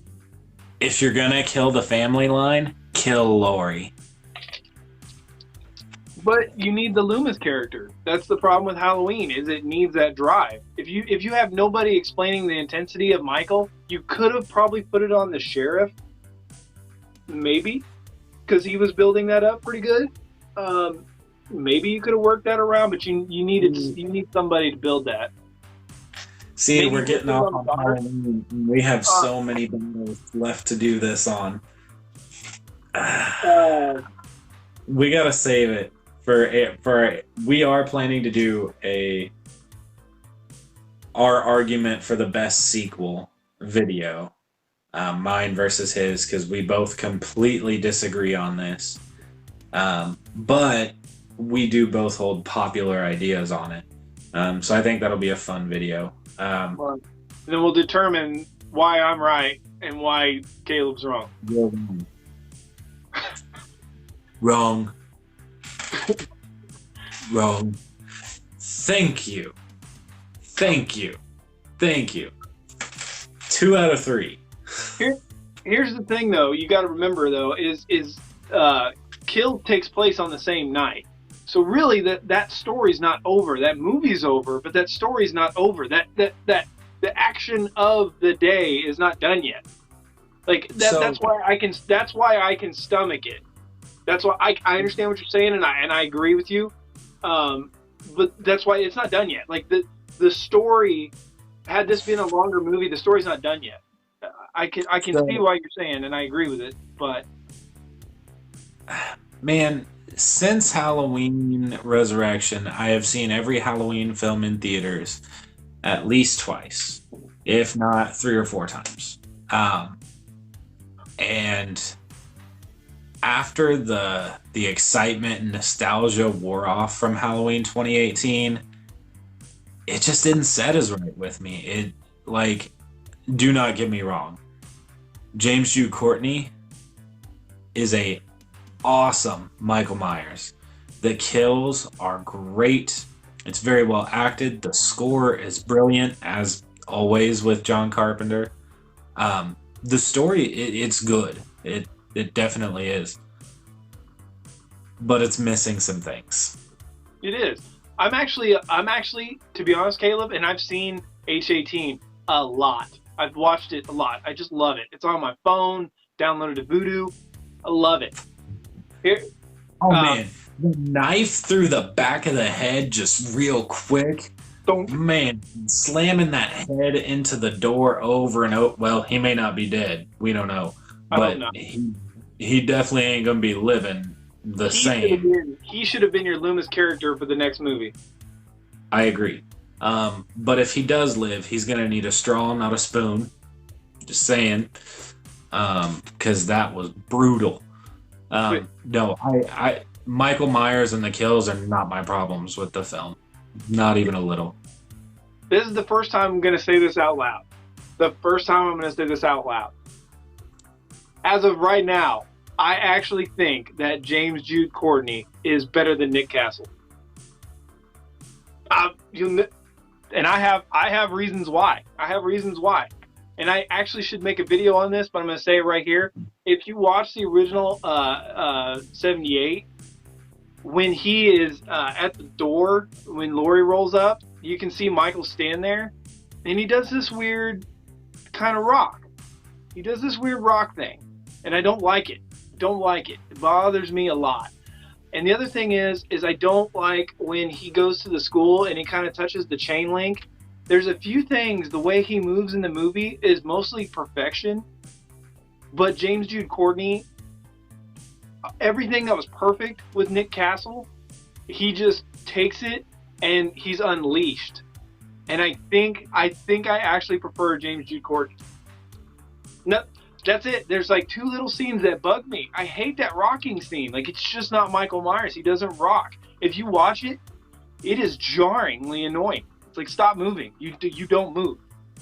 Like, So, on that note, it's the first movie, so maybe he does. he doesn't. He doesn't move. Watch the rest of the movie. He doesn't rock. Hey, I like George Wilbur. No. We really disagree on this, and we both apparently hold it very personally. I like Wilbur, but he reminds me a little too much of the zombie Jason, the zombie Myers in Part 2 when he's walking down the steps. Like when he's walking down the steps, Dick Warlock in the second one, and then you've got Wilbur going up the steps in Part 4. It's a really good mirror, and it's a good connection to that character. But I don't like that slow movement. I like Nick Castle in the end of the first movie when he's going down the steps for Laurie, and he's like, you know, the knees kind of bow a little bit, like he's going for speed. Not that he's going real fast, but he's moving. He's not zombieing it. He's going for it. So the only thing I just don't really care for George P. Wilbur's. I mean, The Mask, there's some good scenes in it. Most of it is garbage, like The Mask. But the pads, the shoulder pads, and the certain way he moves like that bothers me. And in Part 6, he's not bad, but I actually prefer the guy that took over at the end. The way if you watch him, the way his hands are like always by his side, like just ready to grip somebody's throat, and the way he turns by the shoulders, I actually prefer the guy in the bandages in 4 and the guy at the end of Part 6. I feel bad. I don't know. Tom Morga for 4. I don't know the gentleman for 6. And that is awful because I used to know it. Yeah, I don't know. Some of my favorite movements come out of Tyler Mane. Oh, I mean, he did a really good job. He's not my favorite Myers, but he is terrifying. He amplifies everything that was in H6 that was scary and just turns it up to 1,000. And I know a lot of people have an issue with that because that's more like a Jason character than a Michael. But to me, again, Michael is not the problem in those films at all. Well, for Rob Zombie's Halloween, that he was the perfect Michael Myers. I mean, for that movie, he was perfect. Michael Lerner? Yeah, that's right. Okay, yeah. Yep. Yeah, I should have known that. Yeah, I feel bad. There's so many names and worthless information running out there. A part of also being a parent of a young child, it just kind of, if they're having a good day, kids can give you the most energy and life-fulfilling whatever. But if they're having a bad day, they can suck the freaking life right out of you, like Freddy Krueger in Part 4 with that "Give Me a Kiss" girl in her chair. Oh. Hey, speaking of Nightmare 4, I actually have the urge to watch that. No, you don't. Yes, I do. Why? Sir, I have this beautifully disgruntled box set from a while ago that my grandfather bought me. And I think it's cool. I like that box set. I want to get a new copy of it just to, like, if I can find one still sealed. But my cousin and I used to hang out and watch all these in order over and over and over again because it was the first full set I ever got. And Part 4 was interesting to me just because I didn't see it until I got this set. And I thought that there was some pretty cool scenes in it. And the cinematography was held very, very well. And the set design was awesome. And that would be Mick Strawn, I believe, who handled that. No, it was a different director because they were having a writer strike. No, he was the writer. He was the set designer, I believe. We're getting a little tension here. People think Resurrection is good. It's like two storylines that don't belong together and made the film. Like the Hulk and Black Widow. Oh, I like this Hulk and Black Widow thing because yeah, I feel bad for um oh dang it, I feel bad for Liv Tyler from the Incredible Hulk. That love interest that oh my God, that's the one for him, and then she's just discarded, and there was all of a sudden a Black Widow love story with the Hulk. So yeah, I like that comparison. That's a good comparison. Resurrection has some good stuff. The mask is on point. The guy that plays him is on point. I lost his name. I had his name just a minute ago too. I think you have it, but you need it, and it's just not there. Anyway, this is how I got through college. Was Brad Lurie? No, that's not it. Yeah. Anyway, he did a good job. The mask is good. The house is okay. The tunnels suck. It's the like we talked about. It's the getting rid of John, and it's getting rid of Lori. There's really no story. It's just these people show up, he kills them, Buster Rhymes, roll credits. But the mask in Myers is solid. So one thing that I always wanted, because like I said, it was my first cinematic experience. Yeah, Brad Lurie. I was right. My bad. It didn't sound right. But it was my first cinematic experience with Michael Myers. The end scene when the burnt mask and the burnt coveralls and all that when she unzips the body bag. I always wanted that follow-up movie where he gets up and just starts rage killing everybody. Like now that he's been burned alive, his rage mode's back on, like in part 2. But we never got that. And I'm going to say it now. The Halloween Kills mask feels like a ripoff of the end scene Halloween Resurrection mask. I don't care.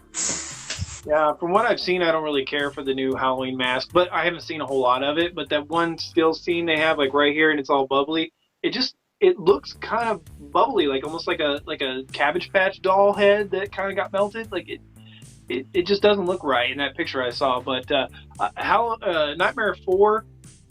The problem is there's really no story, and the characters aren't very good either.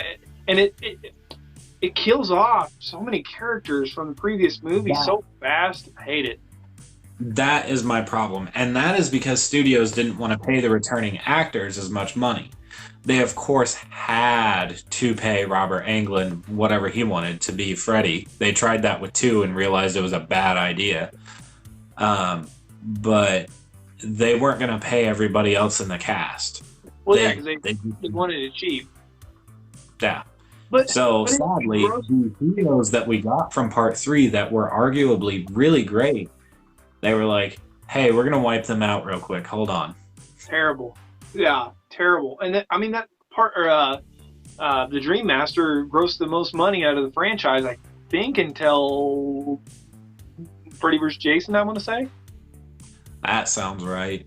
Which is sad because I think that New Nightmare was really great. I don't think it aged as well just because of the way some of the graphics were done and a little bit of the pacing. But I do think overall that was a genius idea for Wes Craven to pull his character into reality like that. And I feel like that movie should have gotten more attention than it did. Yeah, I think it needed a little bit more lore. Like, it needed, like, some kind of, like, real demon. Like, oh, here's this demon right here, and it can manifest this way. Like, it needed a bit more build to that. And it needed Freddy, like, they have Robert Englund. He's talking about how Freddy is, like, darker this time. Yeah.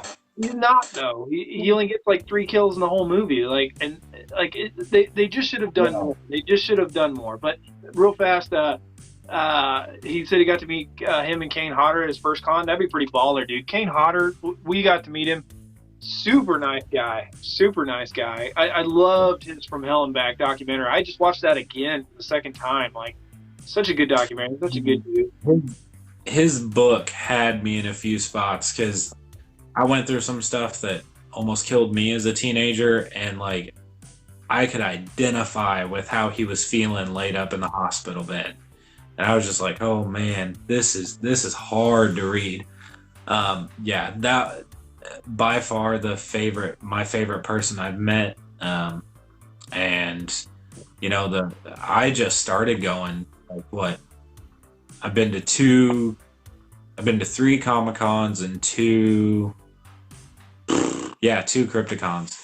I haven't paid to meet anybody at Comic-Con because typically A, it's too expensive, B, the lines are too long, and C, I don't want to go on Sunday. I got to work the next day. But with Crypticon, it's always a lot more. It just feels way more oriented towards the actual fans that are there to support these roles. Like I feel like that's something the whole community's got right. Is like when I went and met, because this last Crypticon I did Kane Hodder, Sid Haig, Danielle Harris, Tom Morgan. Stupid Tom Morgan. You know, and Danielle Harris was awesome when she signed, because I had her sign the Halloween 4 Steelbook limited DVD run. She looked at it and she was like, huh, like she hadn't seen many of those before. And granted, mine's all clawed up and kind of beat up, but I mean, she signed it. She said, she said something about my costume because I was dressed up like Jason X, and she mentioned Kane Hodder. I couldn't hear very well because you can't hear out of those things at all. But she was super awesome. Tom Morga was, he pulled through his pins to try and match the blue chevrons on the hockey mask. Yeah. Like, he pulled out a bag of pins and looked for one that could match that blue. That's not a service that I could see big A-listers making. I don't, because it's, you know, they have an 8-hour line and they're trying to get through it as fast as possible. As somebody who works at a DMV, I understand about moving through lines as fast as possible. But yeah, I'm relatively new, and I would really like to meet more Halloween alumni. And I know originally Scout Taylor Compton and Tyler Main were slated for the Crypticon we didn't get.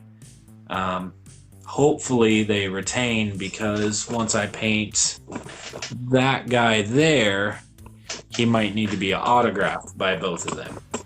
Yeah. Yeah, yeah, Danielle Harris, I wish I would have got her signature. I just, it was at towards the end of the day, and I was kind of feeling a little broke because I'd gone to a few, and it gets pricey. Oh, yeah. I wish Bill Mosley is the one I'm sad I missed. Yeah, it was cool. We got to talk to him for a split second, but yeah, it seemed like a really nice guy. The best person I probably met would either probably be Carrie Fisher or Austin St. John.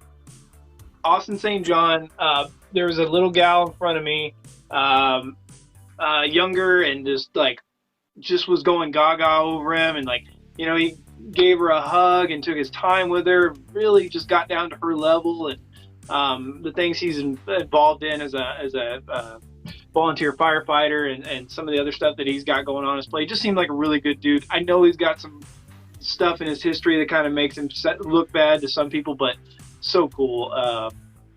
Yeah, I met a lot of cool people. Robin Lord Taylor from Gotham, he was a super nice guy. I talked to him for like 15 minutes. Like, some of the B-list, and I don't mean, that's not negative, saying something. It's not an insult. But people that aren't mega stars, you get a little bit more time with. They care more. I got to meet, what's his name? Christopher. Man, he played the detective in Child's Play. Man. Oh. He played in Fright Night as Jerry. God, I got it here somewhere. Anyway, I got to meet him, and then the next day, my wife and I were having a group photo with him and the rest of the cast that was there for Princess Bride. and he actually remembered me. He said, "Hey, how you doing today? You know, did you have a good day yesterday?" We had this like split conversation real fast. He remembered me from the day before, just while we were signing, took his time. Like, just some of those older actors are fantastic. It's that, like, so when I met Kane Hodder, dressed up in all the Jason X gear, my first build of the Jason X, it's still a in progress thing that I may or may not sell. I haven't decided yet. You know, there's a pretty decent line there, and he's like, he stopped signing whatever he was signing for somebody and turned and looked, and he was like, that is a costume I do not see very often. So he looks at the guy that he's signing stuff for, and he goes, which movie is he from? Which one? And the guy is having him sign a Freddy versus Jason Funko Pop, first off. And then he turns and he looks at me and he goes, I don't know, part 6. And Kane Hodder just drops the pen and looks at him and just goes, 6? I wasn't in 6. And he goes, that's Jason X. That's where I frozen head smashed that lady. And, you know, it was that he took the time to recognize that, you know, I did that in effort, and he took the time to look at each mask I had him sign and tell me what he liked. And he was like, I've seen a lot of masks, so I'm going to give you some criticisms. And he gave me some criticisms, and I took them to heart. I didn't take them negatively, you know, and it was that fan service that was just super awesome. Wow. And I hear horror stories about people at Comic-Con, like, yeah, I made it to the front of the line and they didn't even, no eye contact, no nothing, just sign the thing, take the photo, move. Sign the photo, take the photo, move. Like, and that's not something I've had at a horror convention yet. I have. Hang on real quick. Jefferson Hall, was he the friend, the goofy friend that, you know, the motion lights in 18? I can't remember. Chris Sarandon, thank you. Yeah. Princess Bride. Yep. Yeah, I can't believe I forgot the freaking name. I don't know why. Sarandon is just hard for me to remember. But no, yeah. I met Adam West and Burt Ward. I had a photo op. $100 for both of them. $100. $100. That's bones. That's lots of bones. They stopped talking to each other long enough to turn to the camera, smile, and that was it. We tried to create conversation. Hey, how you doing? It's a pleasure to meet you. Nothing. Cricket. $100. Oh my God, dude! It hurt. That is the most. And so, like, you know, rest in peace, Adam West. I you know, that sucks. But it kind of crapped on my childhood a little bit. Like, dude, it's $100. Like, I'm not paying you $20 for 10 seconds of your time. I can understand that. It's $20. You spent $100. You can't even say hi, bud. Like, hey, thanks for coming. Nothing. Yeah, that would crush me a bit. You know, spending that much money and then getting that. I was not. Yeah, I mean, what are you gonna do? It's done deal. Oh, the podcaster. Yeah, I really like him. I hope he comes back. I did get to meet the goofy friend that got it with the motion sensors. He was really cool. I love that death scene. But yeah, I hope that podcaster comes back. Super nice guy. He crushed it. That opening is fantastic. Yeah. Yeah, it always comes back to Halloween, seems like. But we can't just keep it Friday the 13th themed. But I don't know. I want to get this out of the way. It's something I've been meaning to mention. As sad as I am that we don't have a feature film coming out at any time soon, and I'm sure the virus has made it so the lawsuit, any decisions are probably being postponed or paused. I'm really happy with the way the fans have taken that to heart. I mean, there's countless fan films coming out. His Name Was Jason, Jason Rising, Never Hike Alone, Fall of Camp Blood, Vengeance, Roseblood. I mean, we've got films in there that are about like somewhere right before and right after part 2, films after 4, films after 6, now 7. There's Freddy vs. Jason Dreamscape, which is supposed to be right after Jason Goes to Hell. There's just so much happening that's really awesome. And that also happened, and I feel bad, so if you guys ever see this, there's a fan film called Gasoline, which is a sequel to Texas Chainsaw Massacre 2-ish in a way. And they asked us to review the film. We didn't see the comment in time. We just saw it not that long ago. We're trying to get to it, but I had seen it personally, and it is fantastic. So there's some great fan films happening in Texas Chainsaw Massacre while we wait on a good film. So I'm really happy that I really do try to go through and get all those. I don't know how I missed that thing. I mean, honestly, I just have no idea. Some of them are hard to get to just based on how YouTube has their stuff. It bounces you around all over the place sometimes. So I don't know how I missed that. I felt really bad because that's with fan films. Like, dude, the amount of love that goes into those, the hard work. I mean, these people have families too. They got jobs. Yeah, and to be able to bring that to you, like, good grief. And I don't even really feel bad about the studios anymore. Like, and these guys, like, if you can't get it together to give us a Friday the 13th film, these fans will do it, and you're not going to have anything to do. Eventually, once this lawsuit is done, and by the time they actually get a movie out, the fans will put them everywhere we want to go. Yeah, the fans will put them in a corner to the only option they will have is to do a sequel to 2009's reboot, because that's the only thing as of now that I've seen that has been touched. And Derek Mears loves the horror franchises. He loves the character. He'll come back, I'm sure. It's the only thing we have the option to do. I am all for that. I mean, so in the fan films, we're even getting a meta film with 13 Fanboy, which is just bringing in a bunch of Friday the 13th alumni and about a killer stalking them. And I can't wait for, because it's going to be Scream Friday the 13th. Speaking of Scream, please, to God, don't do that with Scream. I mean, in a way, it's nice because it doesn't actually hurt the previous characters and what happened in the previous movies. But in the same time, it ruins the previous movies. It's just like a new nightmare. It pulls you out of that universe. It's like, no, that doesn't actually matter. This is what matters. I hope you like this, and this is the only one you're getting. I don't want Scream. I don't want Scream 5, and I'm a Scream. Scream is my #1 franchise. I don't want it. I don't want it. I don't want it at all. So I'm not as invested in Scream. I do love the first 2 films a lot. 3 and 4, meh. I haven't watched any of the show because I can't do it. First 2 seasons are big time, man. First 2 seasons are big time. They're actually really, really good.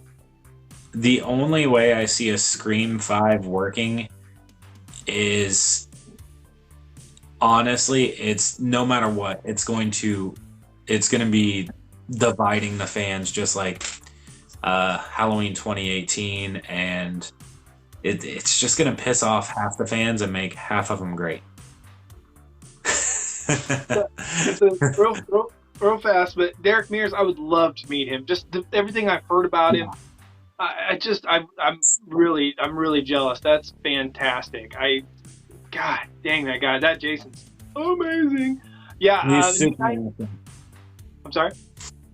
Yeah, he was super awesome. When I met him at my Part 8 gear and he stood up, I was like, I'm 6'4", and I have to look up at you like that.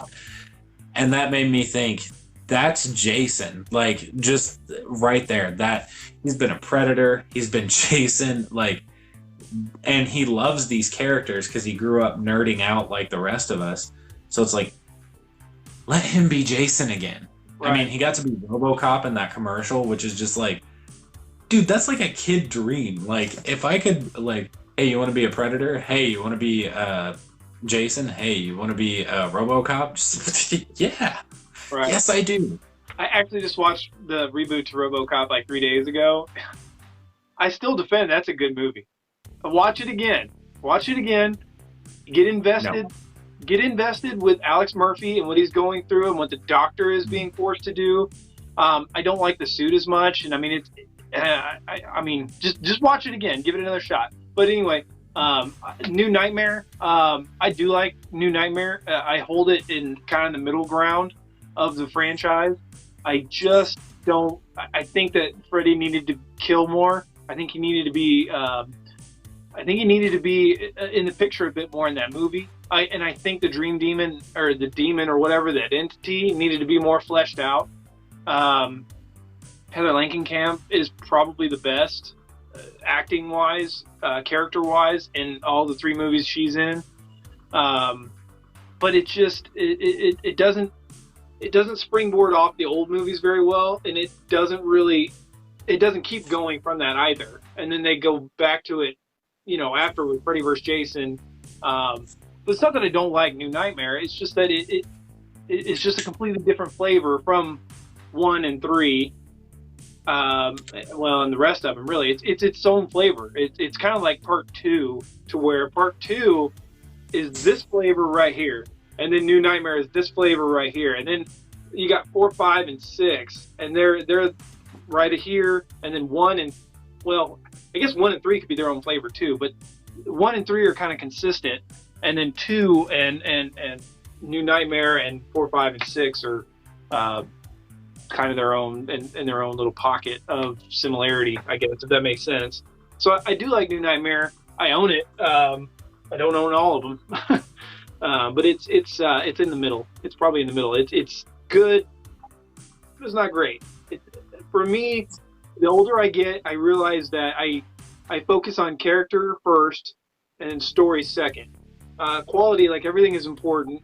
Cinematography, music, all that's really important. But for me, it's character. It's how the character's treated. It's how the heroes and the villain are treated.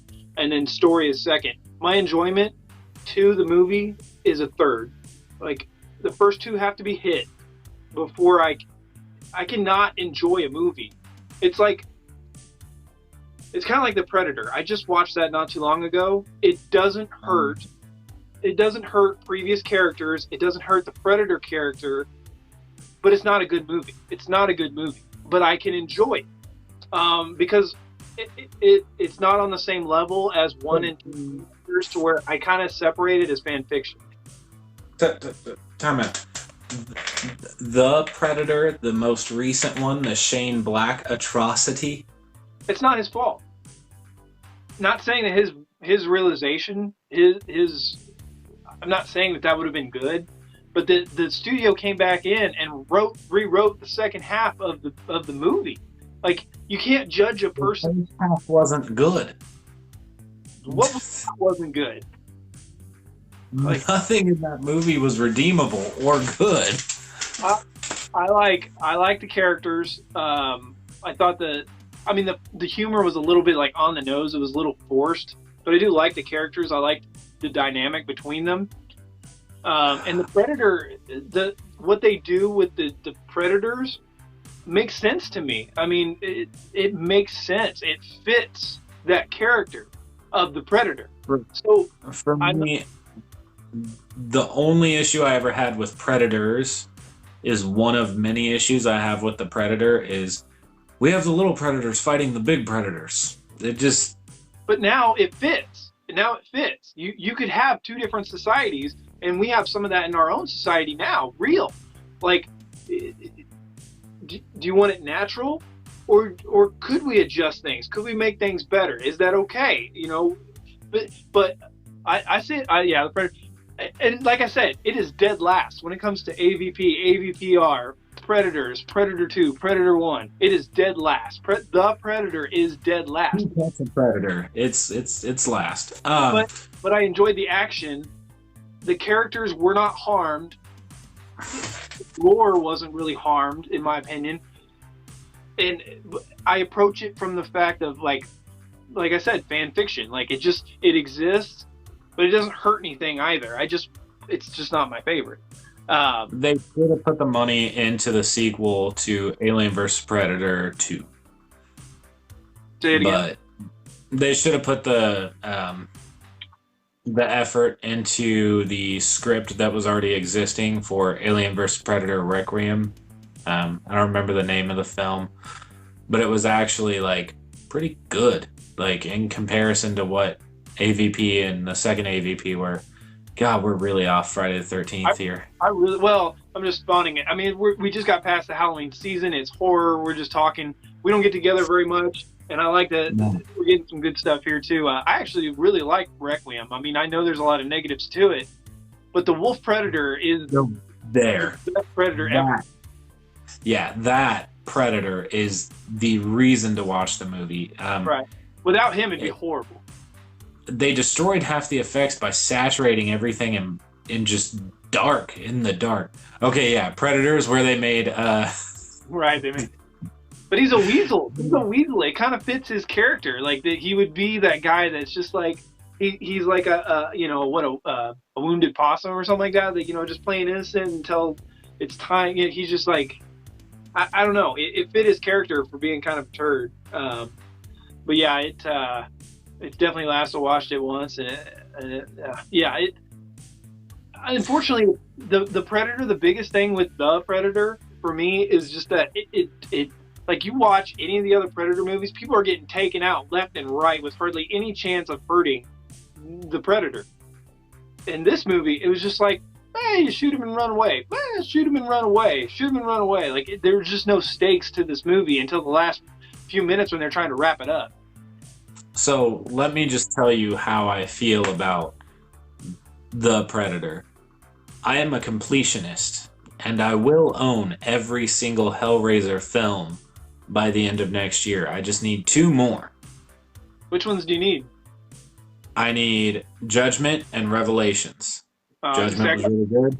Revelations is trash. I will own Revelations before I ever consider picking up a copy of The Predator. And that has great value Hellraiser in it. It's up there, man. The top, second to the top, 4K collection, The Predator. Disgusting. What'd you say? Disgusting. Disgusting. It's like I said. I don't know. I guess I'm not. I feel bad for saying it, but I guess I'm not a Shane Black fan. Like I watched Iron Man 3. I've got it on DVD.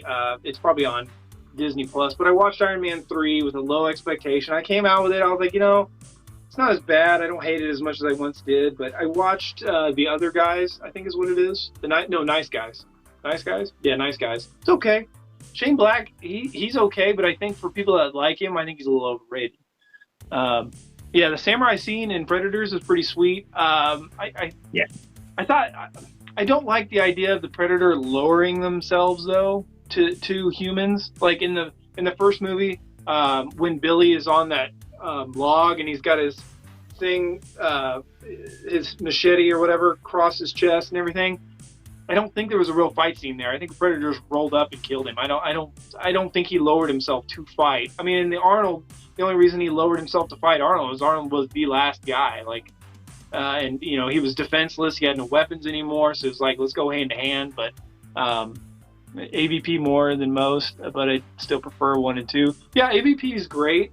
Once again, I think it just didn't get to that grittiness as 1 and 2. But yeah, AVP is great for putting 2 monster movies guys together. The first Alien vs. Predator holds a special place in my heart, and I actually bought the Blu-ray extended edition, the 2-pack, and then I found out, did you know this? If you buy that copy, it is, of course, the correct AVP 1 disc. But then the Alien vs. Predator Requiem is just disc 1 of 2 disc collection for the AVP 2 box set. So like the double disc. They just took disc 1 out and put it in with the AVP 2 director's cut. And I was pissed. Where am I? So, double feature. This is supposed to have all the unedited footage and everything. Mm-hmm. I got it as a Christmas gift, I believe, last year. I open it up, and then here's the AVP 1 disc. Normal, everything. Here's AVP 2.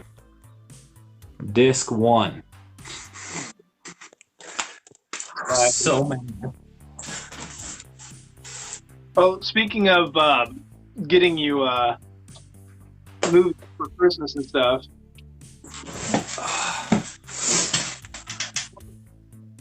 I have Silence of the Lambs. you said in the text Silence of the Lambs. I hate your face.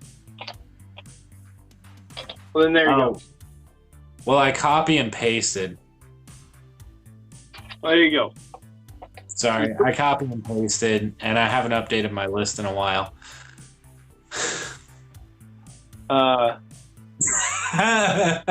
You're not wrong. But I don't know, man. The way like when you look at Rain Man and stuff like that, and the ability to pick out like puzzles and formulas and reoccurring patterns and stuff like that. I mean, to an advanced species, if you could harness that, it makes sense. I mean, it really does. Yeah, Pandora is good. It's been a long time since I've seen that though. I think it's problematic in our society to take something like that, and so taking autism and then loading it in a comedy dick and fart joke version of Predator and use that as human nature's advancement. I think that is some serious. It was distasteful and trashy in my opinion. Like you can have a garbage movie, but don't try and make it intellectual by throwing that in there. The two pieces don't fit. That's one of my many problems with the Predator. I like it though. Like I said, like figuring out formulas and patterns and stuff like that. It makes sense if you could actually harness that and make it a part of your technology or your DNA. I mean, dude, there's so many people like me that are good at nothing, like have no special abilities, have nothing special, no gifts. I'm a jack of all trades, but that's about it. If I actually had something like that where I could put that towards I don't know, military decoding or computer coding or graphics or whatever, that's way more special than being me and being worthless. I mean, not that I'm trying to dog on myself. I'm just saying, like, that'd be pretty cool to be like Rain Man, like the ability to just, I know what cards are left in the deck and all that. I mean, I understand what you're saying. I completely understand, but going to a positive part of it, that is some seriously cool stuff. What is not saying that not saying that people on all sorts of different types of spectrums can do all that. I'm not saying that. I'm just saying in that instance, it was cool. No, yeah. So, like, there was a show Alphas where it was like everybody who has this special ability has their Achilles heel. Like, one lady could tell people what to do with a thought, but she couldn't turn it off. So if she thought something about them, they would do it. So she told her boyfriend to go play in traffic, and he got ran over. Oh. So, like, it's cool concept, but the execution, because of the style of film, it doesn't help the concept of maybe there is something about what we prescribe as illnesses being an actual advancement, which isn't a new concept. It's plausible for things like autism, but the film is not a good. That film is not a good place for it. It was just too riddled. I mean, Thomas Jane's character in that was so bothersome. I wanted to slap him. I just stop. Like I said, I think I went into it with such low expectations that I knew I was not going to like it. I knew it wasn't going to get anywhere top tier. So, real fast, Casey says he loves some Buffalo Bill. Silence of the Lambs is so good. I just binge watched all that series. I just got Hannibal Rising not too long ago, which I remember being okay, but nothing special. I want to rewatch that. I have Manhunter, and I actually just started watching Hannibal on Netflix. It's really, really good. Unfortunately, though, it's smarter and more thought out than Silence of the Lambs. So, like, how smart they are in Hannibal in the show, they would have sped through a lot of the Red Dragon and Silence of the Lambs. Like they would have just figured out the connections faster. But the film was all right. Sorry, I thought the film was alright, but hell, Predator franchise is cheesy anyway. Yeah. Well, I love the first two. I don't feel like at all. Well, I mean, the first one's macho cheese, like the Dylan, you son of a bitch. But I don't know. The Predator 2 started to get campy. Alien versus Predator and AVP 2 seriously jokey, but the Predator was just a whole new level of like. It was a PG Predator movie. Like there was just no stakes. Like it just wasn't scary. Like there was the skinning scene and there's some deaths and stuff like that, but it just wasn't. It could have been a lot better. But Predator 2 actually for me gets better over time. Like the lasers. Movie. Yeah, the lasers that they use and the futuristic technology and stuff like that, and the advancement. It feels like an older, beat up. The only thing I would have toned down the Judge Dredd RoboCop feel to it, where like society is crushing them and they can't keep up with it. I would have toned that down just a little bit, or I would have had something that really jumped that plot further. Like I don't want to say like an election or like a Rodney King thing or anything. I'm not saying that, but I would have liked to have seen something to kind of push that. You calm down, Jason. Hey! Oh! Sorry. Figures are falling. I would have liked to seen something that would have pushed that forward a little bit further. So, I'm only real fast, Hannibal on Netflix. I'm only the third episode in. I love it.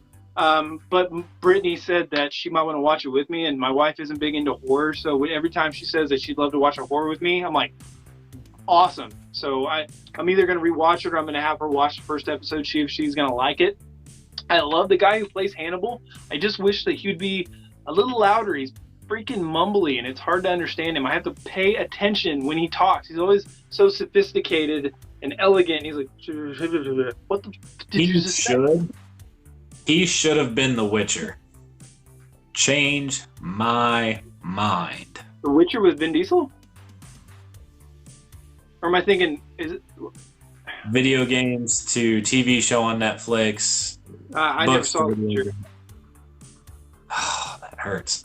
But to the Thomas Jane thing, I'm a huge fan of that Punisher film. It came out at the right time in my life. I love it. I understand your point. Not going to change my mind. Sorry, man. I think, there was a Thomas Jane movie with, oh, wow, brain fart. Guy who played Morpheus. Oh, brain fart. Lawrence Fishburne. Thank you, Lawrence Fishburne. It was on Netflix. I think maybe it was Standoff or something like that. Lawrence Fishburne is an assassin, and like he kills these people, and the little girl runs away. He chases after her. She goes into the house. Thomas Jane is there, and he's this like veteran, and they have to stand off in the house where it's just dialogue, a little bit of action, dialogue. My mom and Brittany were like, I can't stand this movie. It's too slow.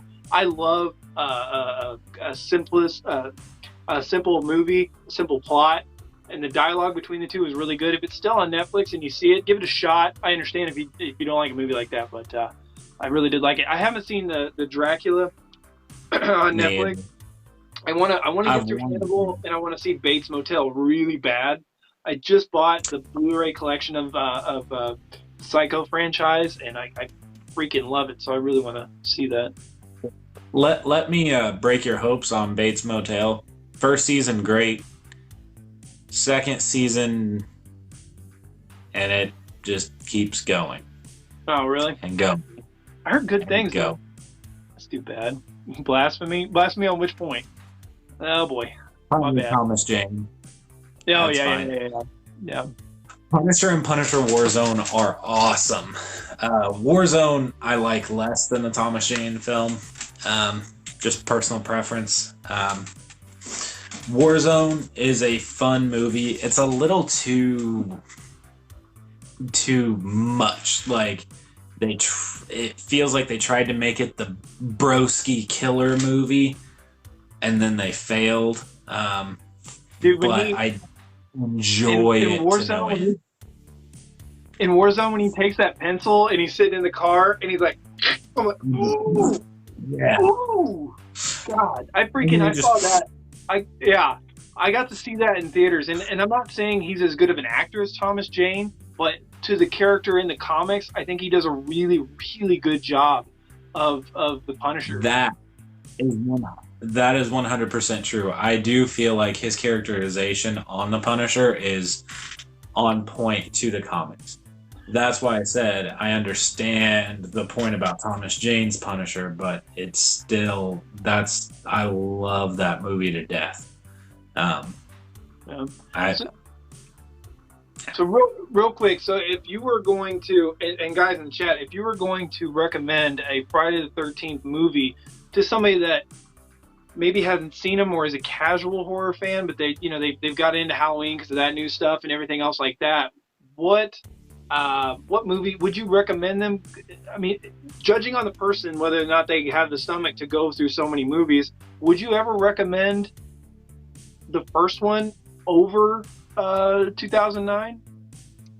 Or would you say watch 2009 and if you like that, then go back and watch all of them? I'd do that. The first movie, it takes somebody who enjoys horror in and of itself, but also that 80s cheese horror. So, like, if you're a fan of like films like Midsummer and that's your basis for horror, you're not gonna potentially be a huge Friday the 13th fan. And I've seen this in a lot of comment sections on Killer Flicks, is people are like, oh, well, I enjoy these more artistic, and there's nothing wrong with that. You can enjoy The Vitch, and you can enjoy them all, but I feel like there's a separation between the camps of people who would enjoy 2009 and then going backwards versus I have to sit through the first film and then go forwards. I think it would be a little bit more enjoyable backwards. Yeah, I think so too. Ray Stevenson as the Punisher, there's no one better. I'd 5 people over, literally, that's awesome. The nice thing is, I don't think there's been a bad Punisher. I mean, Dolph Lundgren, for the money they were given, and at the age I watched it, where it just, give me any superhero, I don't care. The bar was so low at that time. I mean, you had 89 Batman, Teenage Mutant Ninja Turtles. You had maybe Captain America, I think was the same year. You didn't have a whole lot. I mean, you had some TV shows. You had the original Superman, which was badass. But yeah, the 09 remake was, big time. But yeah, Punisher, I wish you would have got a 3rd season too. On Netflix. I really liked season 1 and 2. It was a little slow in certain parts, but overall, it's super solid show. Don't get me started on the Netflix Marvel thing. Luke Cage was, man, I was hooked on Luke Cage and Daredevil and Jessica Jones. God, and Luke Cage breaks me the most because they went somewhere they had never went before, and it was gonna be epic, and then they just dropped it. And then I read somewhere that when Marvel decides what to do, they may keep the actors but do an alternate universe. And I'm like, bro, nobody wants an alternate universe. We were going places. Right. I mean, I wonder if Disney holds the rights to those, or if Netflix does for a while. Because I mean, they have enough money where if they wanted to, they could do a 2nd season of Defenders. I recommend 7 because I love that one. Yeah, I think rolling into 7 out of nowhere would be really weird, though. But it'd also be fun. Like, the look of Jason is like, holy crap. He takes the screen and he's just like terrifying to look at. The kills are kind of bogged down, so if you're super sensitive, might work. And then there's enough, like, big film influence with the telepathy and all that it's like, okay, I can separate it from reality a little bit. So actually, I'd say that's a really good recommendation. You don't like Bernthal?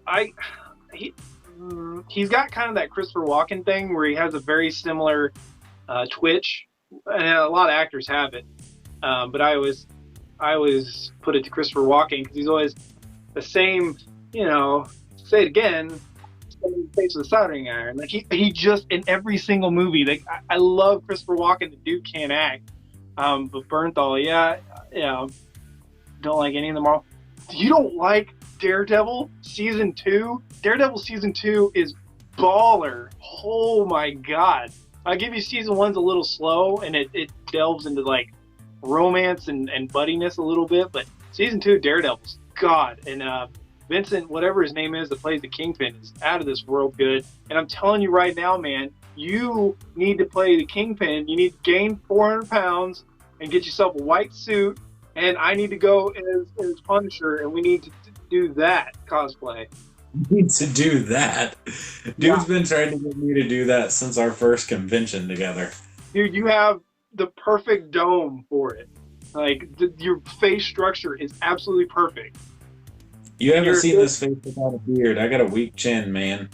Well, you just got to tilt your head back and push your jaw out a little bit. And I'm like Joe Pesci.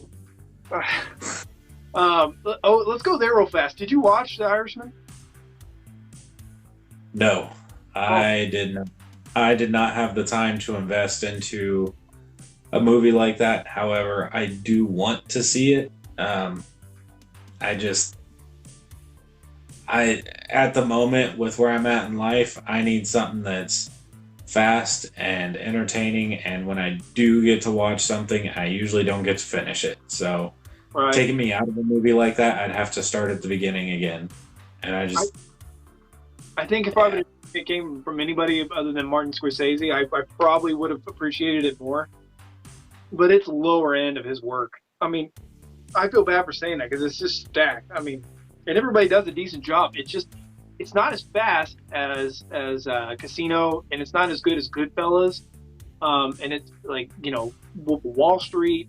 It's just slow. It just doesn't have that pep to it. It doesn't have that fun. It's fun being a gangster. It's all depressing. It's slow. They're old.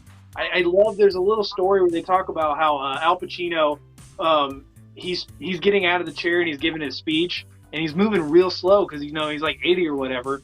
And somebody tapped Martin Scorsese on the shoulder and he goes, "Hey, he's supposed to be playing a 40-year-old, but he's moving like he's 85.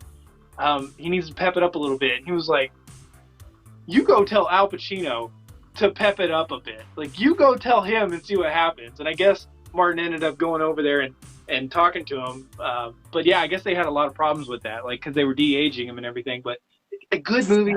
I just think at the level of expectation I was at, I was a little disappointed. Yeah, I do like Affleck's Daredevil.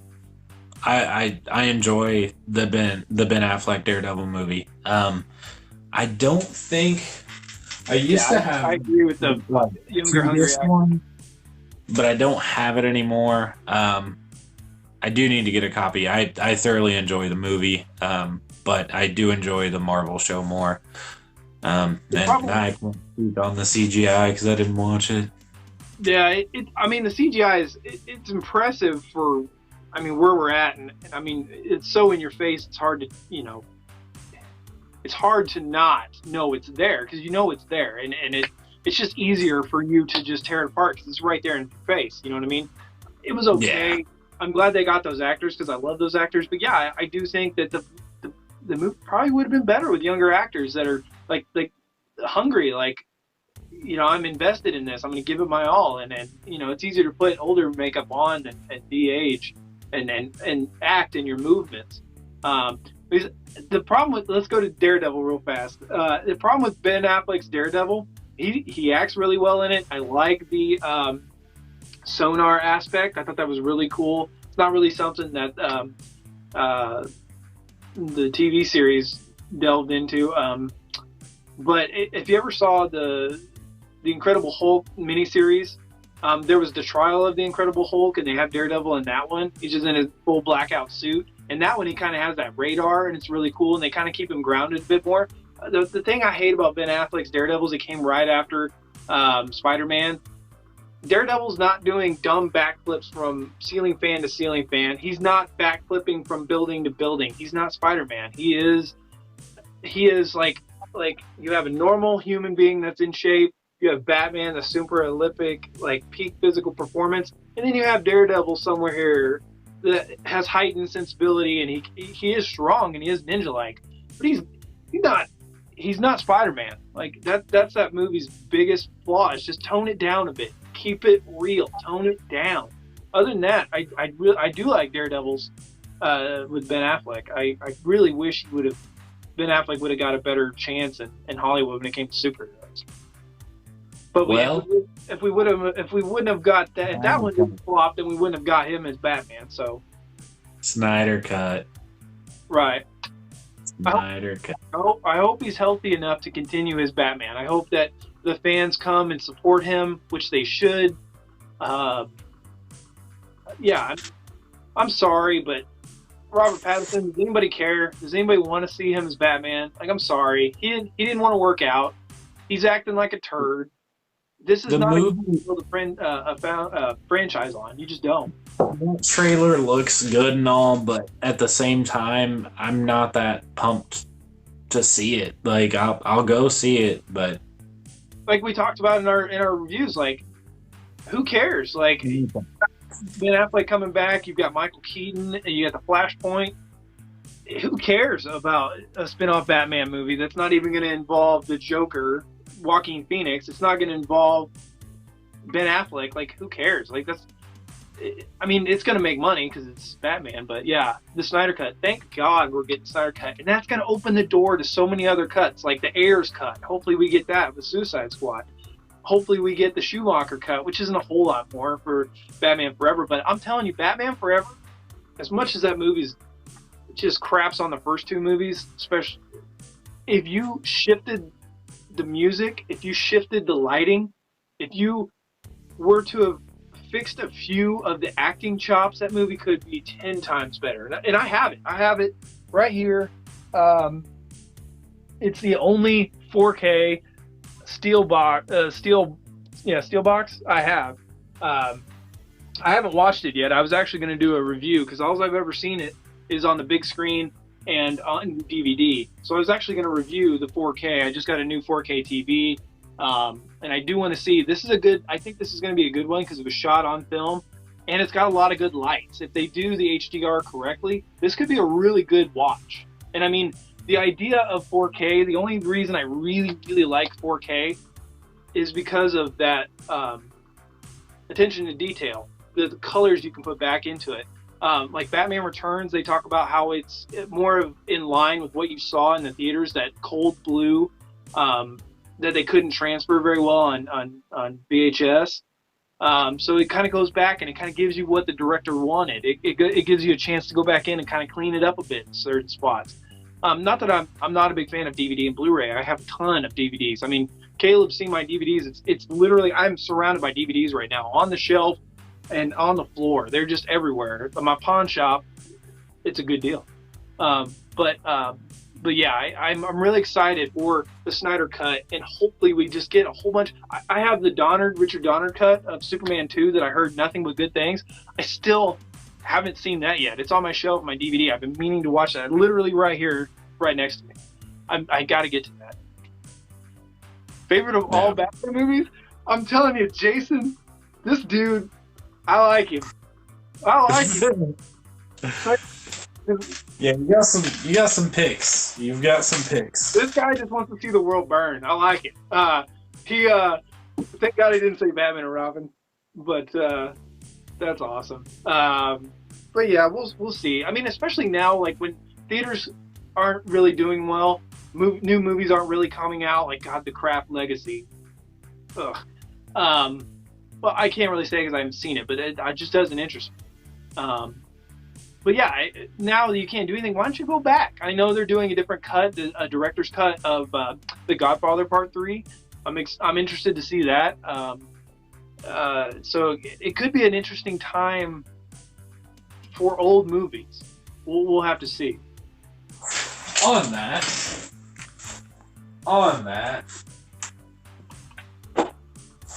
I will never drop this. Give me the Tim Pope cut of The Crow City of Angels. Yeah. Give me the full cut of this movie. God, please, someone. Because it exists, I know right? it exists. Yeah. It does exist. Tim Pope said that he does not think that Dimension Miramax will ever allow him to release it. Why not? Only money to be made. I don't understand. He got quite a few people like on his bandwagon to try and get his version of the film out, but when they turned in the first film, you know, they made him do all these reshoots because it wasn't enough like the first film. Right. So they changed the ending, they cut some of the drama, added more action. The original film is supposed to be a lot longer. There was a pay-per-view cut that was quite a bit different. And then there's a storyboard cut on YouTube that walks you through it, but it's kind of hard to watch something when it's like you're going through the scene and then there's storyboard art and then a voiceover of somebody saying, okay, so here's where we're at, here's what would be happening, and then back to the movie. You know, it's kind of hard to watch that and stay interested. Well, that'd be sweet. Let's go back and put that on 4K. Let's put it out on VOD, and let's see what happens. Let's make some money off that. Jason was saying Clooney was a great choice for Bruce Wayne. I agree. Jason, if you haven't seen our Batman ranking video, it's probably my favorite video that we've done.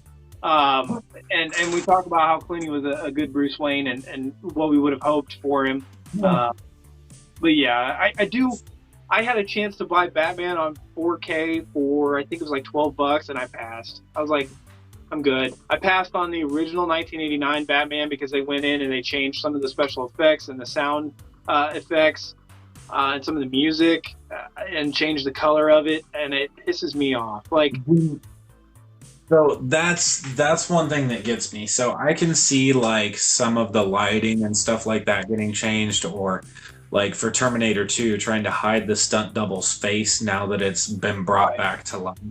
Right. There's a couple movies that I've actually hunted down the old version of because they didn't get the rights to the music, or they updated the sounds or something like that. So like I know back to the Crow, the third Crow film, Salvation, there's 2 DVD release dates. The first one has the original soundtrack. The second one just has some generic rock music that's pulled from some third website that just, it doesn't sound right. It's not the same. You know, the movie came out with like music from Rob Zombie and Filter and all this, and that's what you expect to be in the movie, and then all of a sudden it's just like, I'm pretty sure this is somebody's YouTube intro music. Right. So, yeah. So that's why my wife, and this is my wife, she has the original trilogy and the prequel trilogy, but it has the George Lucas altered, remastered versions from the 90s with all the crap that nobody really wants, except for Empire Strikes Back actually has a lot of good add-ons to it, in my opinion, obviously. But anyway, but it has the originals also, so it has both copies. But when you get to the Blu-ray that was expensive and I never should have bought, it only has the George Lucas cut. The 4K only has the George Lucas 1990 remastered. And I don't know, I've never seen it on 4K yet. I refuse to buy them because I will stick with the DVDs. The Blu-ray is garbage. Never ever buy this Star Wars box. It is absolute garbage. I'll sell it to you for $90. I think is what I paid for it. I'm joking, but it's absolutely trash. Like the original trilogy, when TIE Fighter comes in, you can see the black box around every single spaceship in the movies. It's absolute garbage. God, that's a waste of money. So yeah, if you're gonna remaster something, give me the option to watch the original cut. Don't just alter the movie and drop it. I take this one personally. Terminator 2 is that way. There's the theatrical cut. There's the extended edition, the Ultimate Edition, and then there was the Extreme. 2-tape VHS copy. The Extreme. And there's scenes in that one that's not in the others. There's 2 scenes, if I remember correctly, and they've remastered all the versions except for that one. So I'm sitting here like, one day we'll get it. And instead they made it 3D and re-released the theatrical cut. Yeah, don't watch the theatrical cut of T2. I've seen it in theaters when they came back out not too long ago. But the Extreme DVD is the way to go. I bought it on 4K. I haven't seen it yet. I've heard it's one of the worst 4K transfers on the market, which is why I got it so cheap. But the Extreme DVD, where you can see the T1000, it was a prototype. They talk about that. And there's some a little bit in the theatrical where it shows that the T1000 was damaged and it was starting to malfunction a little bit. But in the Extreme DVD and those other cuts, it shows you that it's really starting to jack with it. And that's how they're able to kind of keep it at bay a little bit. And it just adds more to that. It just adds more to it. And then the Sarah with Reese, and it just adds that more of that loss and the suffering of the character. But you really want to maybe get started on Star Wars movies rankings? Jason? No. We're not doing them because it's about bedtime. I just kind of want to guess. Like, I don't want you to tell me. I want to guess and then come back at that. But yeah, it is getting about bedtime. I'm still going to throw in a Friday the 13th and try to relax a little bit. But I had a blast. Sorry, guys, I know we got off of Friday the 13th. There's a whole bunch of that at the beginning if you watch this later or you're just getting in now. We love Friday the 13th. We'll talk about it forever. We haven't talked a whole lot to each other or about horror movies. So, and it's just fun to just go off the cuff, just talk about random. So, I mean, COVID changed the world, right? We haven't hung out in forever. I haven't been shooting videos in John's basement. Sad. I know. And I got my new setup. It's getting there. It's getting close. I've got room now. Hang on, let me see if I can kind of do this real fast. I've got room now for my green screen that I want to put over there. Like I said, room's a mess. TV set up. Couch is set up. Backdrop is ready. So yeah, I'm as soon as this crap is over, I'll be ready. I got to get that green screen in though. But yeah, I think what I'd like to do in the future is 5 reasons why, and then you would say why one is good, and then I would say why it's not, because we have so different opinions. And the problem is it keeps our videos like 20 minutes because we just run through everything, and it's great, but it's a lot of editing, it's a lot of work, and it'd almost be better if we had a my video, your video, and then like a little addendum video or a little go over video. I don't know, we'll see, but there's a lot of things cooking hopefully we get to, but I can't stand episode 4 real fast. I get it, episode 4 is a little dry. It is the beginning, it's a lower budget. I get that, I understand. Yeah, you can fast forward episode 4 till probably the Obi-Wan fight, and then you're done. Are real fast, I guess, since we're on Star Wars real fast, are you watching The Mandalorian, Caleb? No. I figured. Yeah, I'm not watching anything. I got a 6-month-old.